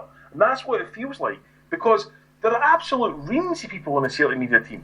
Absolute reams of them. What do these people do all day? I mean, the Celtic View comes out once a week. And it sells nothing. Absolutely. You couldn't pay for your bloody haul what they sell in a week, right? So they finally say, we'll go digital and all the rest of it, except they didn't really tell anybody, and nobody really cares about it. And nobody out with Britain can get it digitally. I can't get the Celtic View digitally. Why not, like? I have no idea. But they had it out for about 6 months where you could get it, and it was available on an app, and then it was cut off. And I sent an email saying, is this not going to be available anymore? No, sorry, it's something that's been discontinued for now. I was about 18 months ago. And I was buying them. But that's what I'm saying. So what are they doing then? What exactly is the remit of all these people? I'm not going to name names, but we all know they are. They're all on Twitter and all that kind of thing, and they were all in Belfast and anything like that. What are they being paid today? Listen. Why do we need to send, you could say, the Celtic View, right, the figures are just so laughable that you would just cry if you actually knew how little they sold, right? Now, they're sending over, say, 3 reporters, I think, tonight. I think there's 3 reporters with it tonight to report on it for the Celtic Viewing website, which is basically the same match report, right? The Daily Record, who sell about 250,000 copies a day in Scotland, would have sent 1 person. I mean, shit, if I had a stream that wasn't buffering, I could have done the match report from Virginia. For free. But there's the other thing. We're talking, something that was highlighted today, and again, Celtic have slipped up. The by-the-minute reporting of games on Twitter. So they're quicker than the actual Celtic official feed. And that's a free service that people are offering. They're getting volunteers in and all that kind of thing. Some good, some not so good, it has to be said. And that's how match reports are going to go. People get their information, just subscribe to that feed, bang, bang, bang, and that's it. And Celtic need to be looking at that and saying, how are we going to compete with this? Because I'll tell you, I've never met most of these people. I've met some of them. I've not met most of these younger folk that are journalists and or whatever at Celtic. But do you know the word that never springs to mind when I see any of them talking or whatever? Dynamic. None of them are like that. There's no go-getters here. We've seen the last bat. The people who were in their jobs before them are now working for tabloid newspapers. They need some American panache. So that's a career move. All right, so, I'll pretend that I'm a great journalist and I'm not just getting hired for all the inside information I can give about Celtic. And that's it. So what is the point? I didn't get it. I just didn't get what the point is at all. And, I'm not against any of them personally, but they're doing the club a disservice. I mean, you see the quality journalism that goes out there by people day in, day out online, streets ahead of anything Celtic are producing, podcasts, blogs, all that kind of stuff, innovative stuff, the history podcasts, all that kind of stuff coming out all the time. And Celtic are doing jack shit. But you're still supposed to pay $30 a month for that, though. Right, exactly. And that's why I get pissed off, because I feel like a sucker. And I'm not going to feel that way. And listen, the bottom line is this. You touched on it perfectly. The with the marsupial analogy, which at first I don't know what the hell you were on about, but it definitely applies. The fact that nobody is calling them out on this shit except for a couple of complaints on Twitter or whatever. They don't have a natural predator. And they get content in, their routine of whatever the hell they're doing, which we can't, between the two of us can't figure it out. So I am going to bitch. And listen, it's not because, I make a game of this or I enjoy it or whatever. And, if you don't like it and you don't want to listen to the show, when I do it, or you don't want to follow me on Twitter, I get it. I understand. Unfollow me. No hard feelings. God bless you. I get it. Not everybody likes me. I don't need to like everybody. It's fine. But just know that I'm doing this because it's important to me. And it's not right. And I'm just passionate about it being right. And the only method or rationale that I have for getting it right is injecting a sense of urgency into those who control this conundrum as much as I possibly can, which is noticeably absent. There is no sense of urgency. See the thing as well, you touched on earlier about with the whole wearing the colours thing, and they're not coming out to defend the supporters of the club and all that kind of thing. That's another thing that these people do not do. They didn't defend Celtic for anything. Absolutely nothing. I mean, Sefco's got that fucking Kit Kat idiot fighting with people every day and rushing out shite on the website and this is what proves we're a new club and all that kind of thing. We're getting fucking fucked over by the SFA every day, by Lord Nimmo Smith, by Campbell Ogilvie, and none of these people are saying a fucking booty a goose to any of them. You know what I mean? I don't think that people on the board at Sefco, whoever they might be this week, are really giving two fucks about what Andrew Dixon says on the website or whatever. You just give him basically carte blanche to do whatever he likes, and that's why you get a trainer and all that mob, Ken. Oh, this is a lawyer told me we're not a new club, so I'm proud to put my hands up. Right, fine. It's laughable, and we do laugh at it, and that's it. But what the fuck do we get? Nothing. What we get after SFA fucking whitewashes and Lord Nimmo Smith's so-called punishment says, oh, we're surprised and disappointed by the verdict. No, we're fucking furious. We're absolutely fucking furious. And that whitewash with the SFA day was just another prime example of that, where, everybody in the fucking world knows that Craig White and Charles Green were in it. I mean, here's the fucking thing, right? You talk about, this is how laughable this thing is, right? The SFA have basically said there was no links between Craig White and Charles Green. That was what they said. They said that. We're not going to take any action. We believe that there was no links between them whatsoever. Right, okay. Charles Green was bombed out of Rangers. Who the fuck owns that club now then? Who owns that club? If it's no Charles Green, because he's not there, he's sold his shares. So who owns it? It's not James Easdale, because he's only got 70 shares. It's no Craig Mather because he only got a couple of shares. It's no Waller because he never put a penny in. It's fucking Craig White still, obviously. But no, we'll just... And that's what I'm saying. Why can't we have people at Celtic just going... I'm not saying, we should get a job. I would never, ever work at Celtic, and I wouldn't want anybody for Hale Media or anybody to work with Celtic.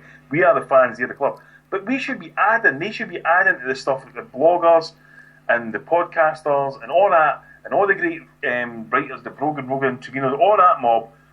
The Celtic people should be adding to what they're doing, no just being completely apathetic to it all.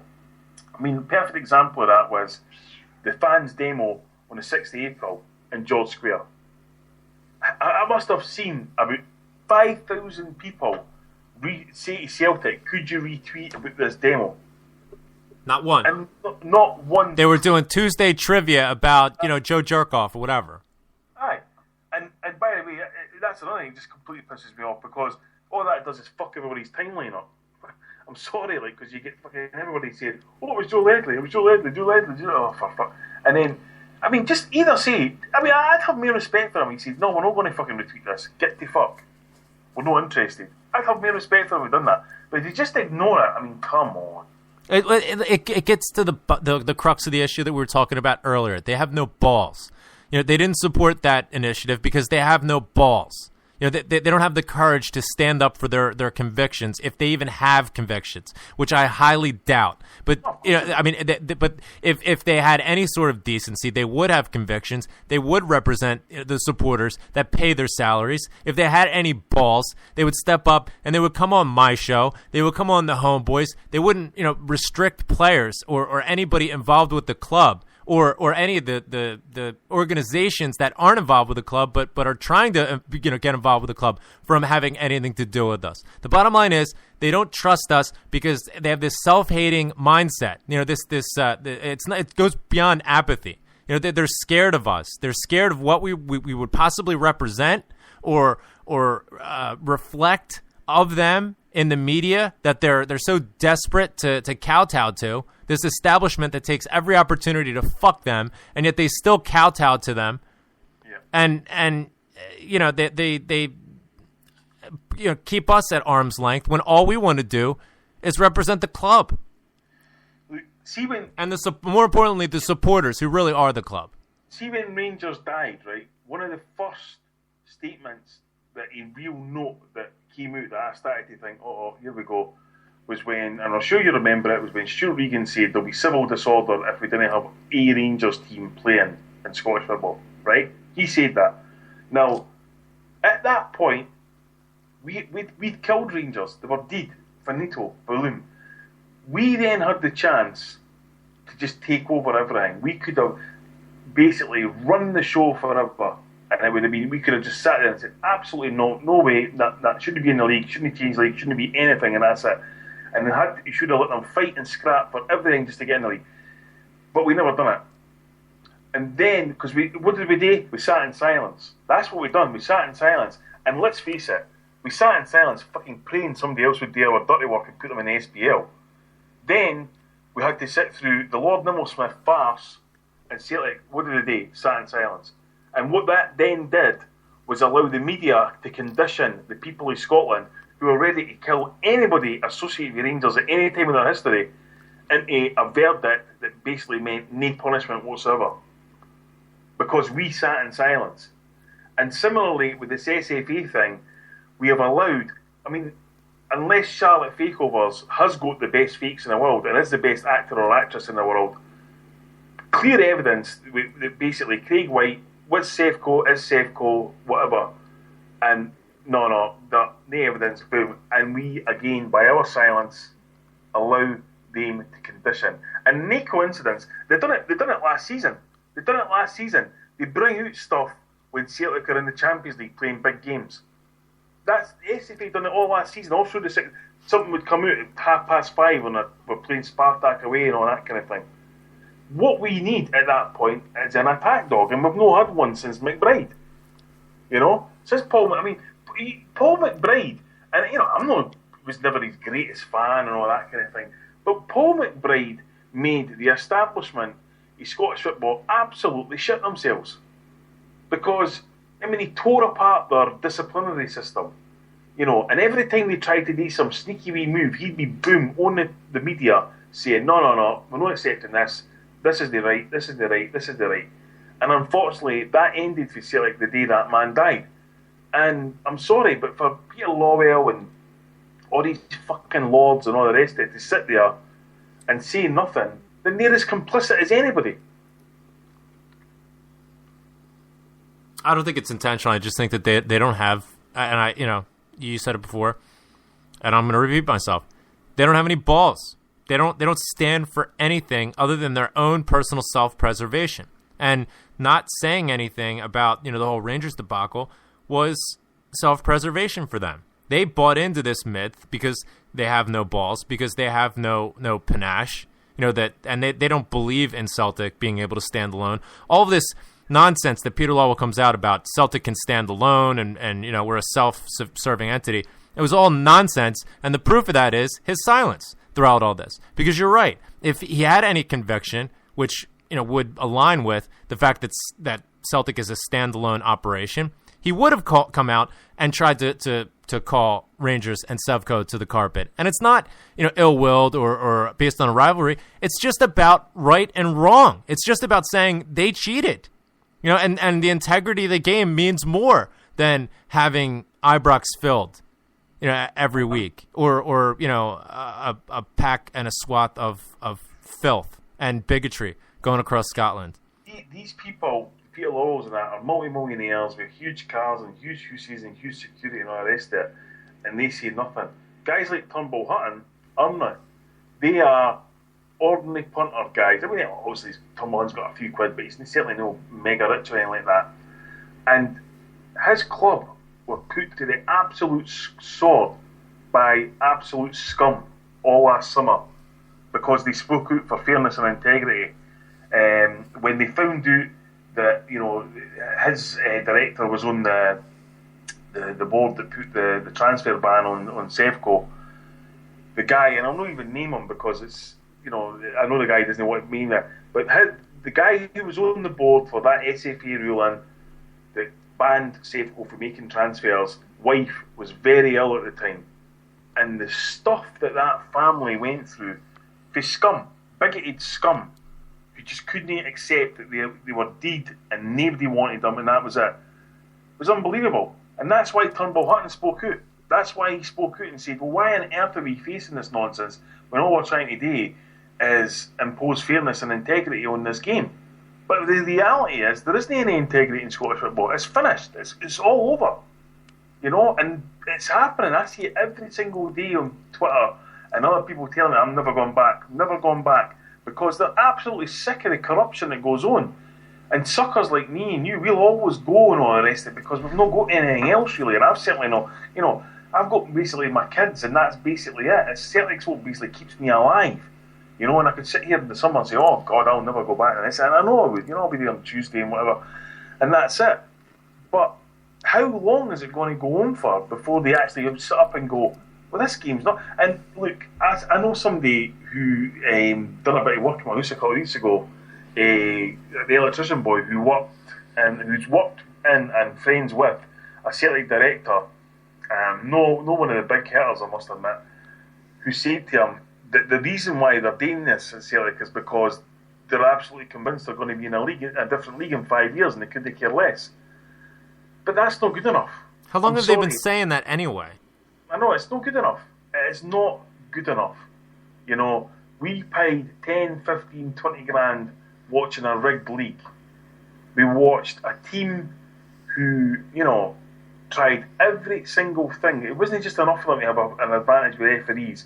It wasn't just enough for them to have a media compliant to all the bullshit. They had to have a system that ensured they had an advantage over everybody else because their greatest rival had overtaken them on the park and off the park, and they knew it was all over. They knew it was over. They knew the golden era was over. The 9 years they financially doped in the league to cheat their way to 9 in a row. They knew it was finished. They knew it was kaput, so they cheated. And what happened? They got a fine for 250 grand, which is 50 grand less than what Celtic got fined for asking Tommy Burns to be their manager in 1994. That's Scotland. And that's what we're sick of completely. Amen. Anyway, it's time to go. Anything to punt this week, Paul? Well, there'll be an announcement on August the 1st about a new book launch, which is going to be on Saturday, November the 2nd. But full details will come out on the announcement, launch poster and stuff like that. And it's going to be the last one of this type for a long, long time, because this book that's coming out, that shall be kind of revealed in the next week or so, 10 days, is the last kind of book of this kind that I'm going to do for a while. I've got a couple of ideas for other books I'm doing, something that just came up in the last couple of weeks with my regime and drinking and stuff like that. So something like that. But those details are going to be probably August the 1st, and the sort of book and that will be revealed in that. And it's going to be basically 100 places only. So and it's also going to be £10 a ticket to get into this book launch. But what you're going to get for that £10 is a signed copy of the book, a buffet, and a singer. So I think it's a reasonable deal. But the full details of that will come out on August the 1st, and so just kind of stay tuned. It'll be on my Facebook group, which is set up by the wonderful Kim Petrie, which is called Paul Larkin Books. It'll be on there first, then it'll be on Twitter and stuff like that. And so that's basically that. And obviously the other books, the current books I've got, they've all been remastered and all that kind of thing. So hopefully there's no real mistakes or nothing in them now. And they're on sale and stuff. And Lulu.com and Amazon as well. Kindle, everybody likes a Kindle. A Kindle sells well.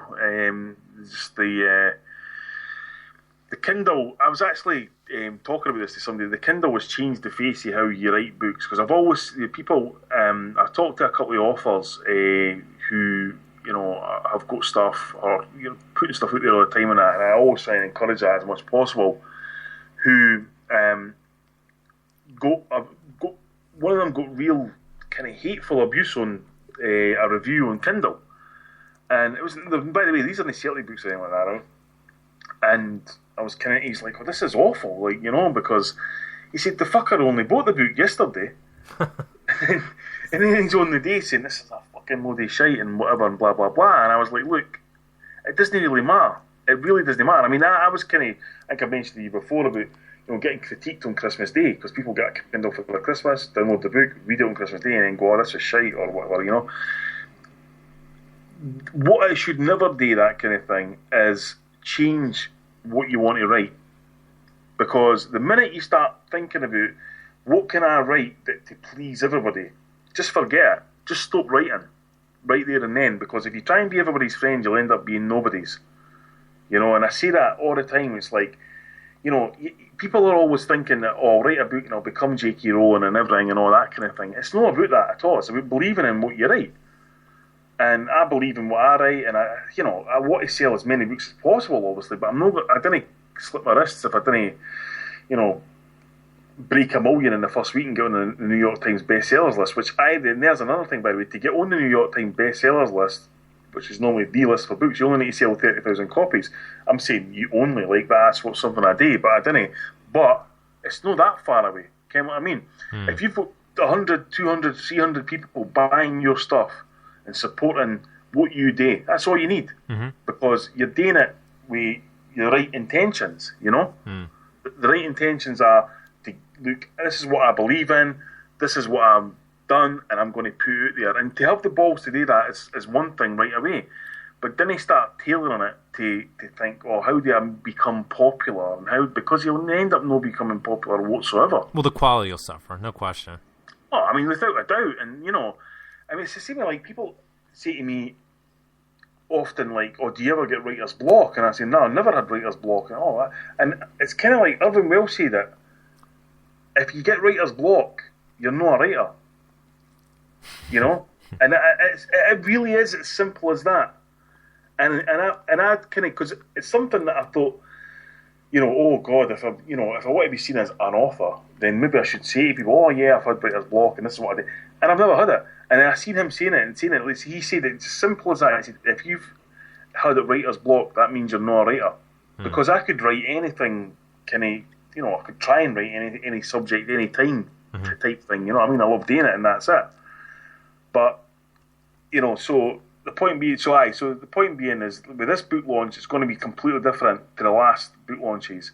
It's not just going to be me talking about shite and then a band. There's going to be performances there.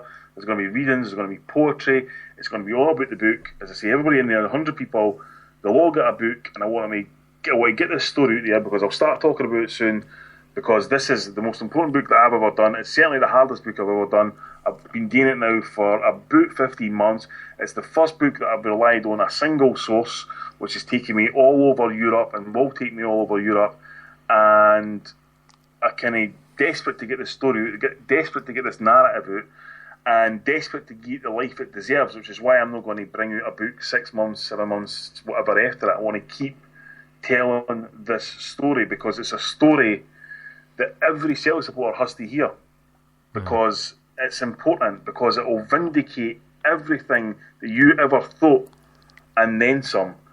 And that if you think that EBTs were a disgrace, this book will show you that EBTs were merely a sideshow. And that's all I'll say just now. We're looking forward to that. So fantastic. All the best with that. And can't wait to we look forward to everything that you put out. I mean, at this point, talking about Irvin Welsh and his sort of bibliography or his catalog, if you will, when you talk about great writers and when you talk about artists in general, be it singers or comedians or authors or whatever, there's a general theme and there's a general quality across everything, even if certain aspects vary. But there's always that high level of quality, and that's what we have a trend here. We have enough of your work out there now to know that the trend is you're always going to get high quality. So we're really looking forward to that, and the theme and the topic sounds absolutely superb. So, yeah, I mean, this would be effectively the follow up to By Any Means Necessary. It's not like By Any Means Necessary 2, because it's basically a story that begins in 1988 and it ends in August this year, right? Mm-hmm. And it also features things. It's a narrative running all the way through it. It's a story. It reads like a novel rather than jumping about the place, which I've done in the past. We have things like I got another chance to meet with my contact at the SFA, and he told me another phenomenal story, about the kind of inner workings of the SFA and how we get fucked by them and all that kind of thing. But the backdrop slightly of this is I was contacted by someone who had an insight into something, and they kind of went back and forth to verify that this guy was kind of kosher. And what he told me and what he showed me, which will all be in the book, there'll be pictures and all this kind of thing, and graphs and fucking bar graphs and you name it, and mind maps and all that kind of thing, just took my breath away and made me so angry that I just thought, if I never write another thing again, and if I die writing this book, I have to get it out there because Celtic supporters have to know this story.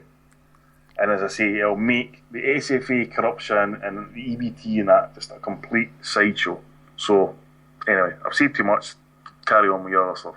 Well, and you can add in a chapter, similar to the channeling Charlie McGrew or projecting Paddy McCourt, from your previous works, maybe like greeting like Graham Wilson. I think. I actually thought you were going to say you can add in Channel 67. I was like, what? No, what? No, that wouldn't be egomaniacal enough for me. It has to be all about me. Well, fantastic. I'm really looking forward. You've got stuff to punt on, haven't you? Exactly. I was contacted by Lisa Haig or Lisa Commons. Ooh. I'm not going to consider the comments you made about, Celtic supporters' wives and stuff, Celtic players' wives and stuff. I've never been anything but supportive of Celtic supporters' wives, and especially Celtic supporters. Players' wives. You were going nuts about Van Dijk. Celtic players' wives. Well, she's attractive. I'm not going to apologize for calling it how I see it. She is gorgeous, and good for him, and good for her for that matter. But Celtic players' wives, they listen. People should leave them alone. If you're not going to support them, then just leave them alone. If you don't agree with whatever they're doing or saying or whatever, just leave them be, okay? But when you have a player's wife... On that, by the way, just reminded me that I actually saw... I didn't follow any Celtic player's wife, But I seen Charlie Mulgrew's wife got absolute dog's abuse for saying that she would miss him when he was in pre-season. Yeah, and I don't understand why anybody would even take an interest in that, or I mean, take an interest to the level where they're actually going to give her abuse. I have absolutely no comprehension of the boredom that people have in their lives where they would actually make that a priority of analyzing what a player's wife said and chastising them about it. But what I would like to do on the flip side is, as we say over here in America, is to highlight when a player's wife who goes above and beyond, and let's be honest, they don't need to come out and to do charitable work and to support really worthwhile causes and all of that. But when they do, I think it's right and it's good to lift that up and to highlight it and to do whatever we can to spread the word and support it. So Lisa Commons got in touch and asked if we would share the information about her initiative. She's an ambassador for an organization called Simba, which is a charity that helps families cope with stillborn children, families who have stillborn children, and terrible happenances for any couple, and that's something that is personal to her. When her and Chris had a child in 2008 who was stillborn, and so what they do is provide resources for grieving parents in that situation. You can find out more at Simba Charity. It's SIMBA charity.org.uk, and she's having a ladies' lunch on Sunday, September 15th. Tickets are £55 per person, and it will be held at the Grand Central Hotel. So, again, for more information... That's in Glasgow, is it? It's in Glasgow. So, it's to benefit the Lola Commons Fund, which is the arm of this that she's holding up. So, we wish her all the best, and for more information, again, simbacharity.org.uk. Another very good cause, and I have a lot of time for Lisa Commons, and she was so supportive of the Oscar Knox Fund and the Oscar Knox Appeal, as well as just all sorts of initiatives, and I think it's fantastic.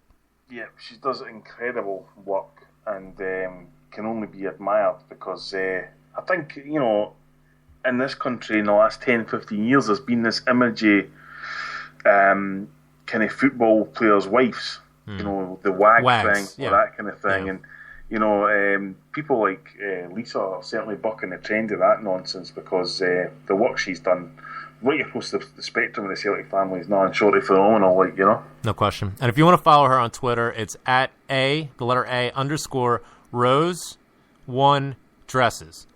That's her Twitter handle. So get following her, and please don't give her any sort of abuse. She's doing great work. She doesn't have to do all this, and she does anyway, and she's really genuine with it, and I think it's to be celebrated and supported and applauded. So long may that last, and all the best to Lisa and her efforts with the Lola Commons Fund. Now I feel like I've calmed down, Paul. Well, actually, I'm going to blame you for something before we go. It's going to take 2 minutes. I remember there was a word you used last show, which I immediately balked at, and Chaz Duffy mentioned it. Uh-oh. It was dainty. Well, I am... Listen, you've seen me. Just relax. You don't know what I'm going to say yet. All right. Do you know now that Mexico, and I'm talking about the people, is now fatter than America? I did know that. 32% of their population is now clinically obese. America, 31.3% of our population. So we are no longer the fattest nation on the planet. Which is your fault. You need to put on weight. No. Listen, to get there you are back some... to the top of the charts. It's the only thing in the world that America was number one at, and you've blown it. Yeah, I'm sure. But you know what? I'm going to... The undiscovered islands of Vanuatu in the South Pacific have got better health service than you. The whole thing was about being the fattest nation in the world. No. And you've blown it because it's dainty folk like you. Yeah, well, you know what? I take great pleasure in spoiling the fun of celebrating the honor of being truly the fattest nation. I will continue to be the heel in this effort. I can't remember I can't think of any fat Mexicans I've ever seen. Are you serious? Who are you talking? Names here. Well, think about. Listen, I'm not going to name. Well, that person's a fatty. Yeah. Tito Santana. Danny, what's his name? He's in all the Robert Rodriguez films. Oh, I don't know. Danny. The guy, Machete. Yeah. Not Ortega. Something like that. Yeah. But him, Robert Rodriguez, Michelle Rodriguez. Well, who's the comedian? Cheech Marin. Who's the George Lopez? No, Carlos Mencia. Actually, he's not Mexican though. He's Honduran. But he's also he also steals more jokes than Dennis Leary. Oh, Christ, that would be so much achievement to steal more than him. I swear to you, this is true. Actually, I was very fortunate to see Bill Hicks in the Edinburgh Festival. Yeah, I would say he was a small act compared to Dennis Leary at the time. Yeah. So, and this was just, I don't know what it's like in America, but certainly in a British context. Anyway, long story short, my mate had shown me the video of Bill Hicks, and he's like, this guy's brilliant. Oh, aye, it is. And so we managed to see him. It was fantastic. And then we managed to get tickets for Dennis Leary. And Dennis Leary, kids not basically just done the same act, but slightly differently. Right. Yeah, there's videos of like comparing, 5-minute segments, and then comparing the second 5, and it's like just shameless. It's incredible because Bill Hicks done the gag about we always murder the good people, and right. we let the demons run amok. Right. And he went, Jesus murdered, Gandhi murdered, John Lennon murdered, Reagan wounded, Right. And then it was like unbelievable. And then he would do a thing about, and what if we're going to shoot rock stars, can we have some taste? I'll drive you to fucking Kenny Rogers' house, And then Dennis Leary comes on and goes, oh, John Lennon, like, Jesus Christ, how bad was that? He gets shot and not one fucking bullet hits Yoko. And you're thinking, this is just the same thing. Right. This is just an extension of what Bill did. And I know, reading Bill Hicks' biography that it was done by his best pal, Kevin Booth, Bill was the kind of guy who's like, what the fuck is Dennis doing? Like, but wouldn't he kind of go out and slaughter him in public and stuff, But anyway, still never seen any fat Mexicans. Speedy Gonzalez was like leaning as fuck. Yeah. We'll have to dig. We could, but seriously, like, I know America's a far bigger country, but like, we could sit here all fucking day talking about fat Americans. I cannot think of any fat Mexicans. We'll have to do some research. We'll have to look into this and find out who are these fat Mexicans. I want to know I want 3 fat Mexicans by Saturday. All right, this weekend show. The last time I said that was in Taco Bell. Well, that makes sense. By this weekend show, we will have one of the 10 topics. We'll discuss. And hopefully Graham will be a little calmer. Who are these fat Mexicans? Well, it depends on how my stream gets sorted out. If I'm still buffering, I'm going to be. So what? So can we clarify? So what we do? We're doing a show on Saturday night, right? Yes. Aye, because there's nothing to talk about before Saturday. We'll have a fucking whole show about the thrashing at Brentford we get. But so you're not going to the beach this Saturday, no? No. I'm done. I have to work. It's pure shite. Fuck. Well, you got a new job or something? No, I have the same job, but if I want to keep said job, I need to work. Oh fuck! Aye. What? National security is the biggest business in America, is it not? Right. Yeah, that's what I'm all about. National security. Christ, I can't walk through an airport without catching a cold and having it turn into pneumonia. But yeah, I'm super sleuth, Mr. Spy Man. Just end the show. Nobody's listening. It's fucking 7:30 in the morning here now. For Paul Arkin, it's supposed to be a new health kick in that, like no drinking, no smoking, eat well, try and relax, keep the blood pressure doing the humanly possible, and you're keeping me up to like 1:52 in the morning. And I almost had the opportunity to wrap the show up there. Wrap it up, my friend. Wrap it up. For Paul Arkin, I'm Graham Wilson. Hell, keep the faith. We'll talk to you soon.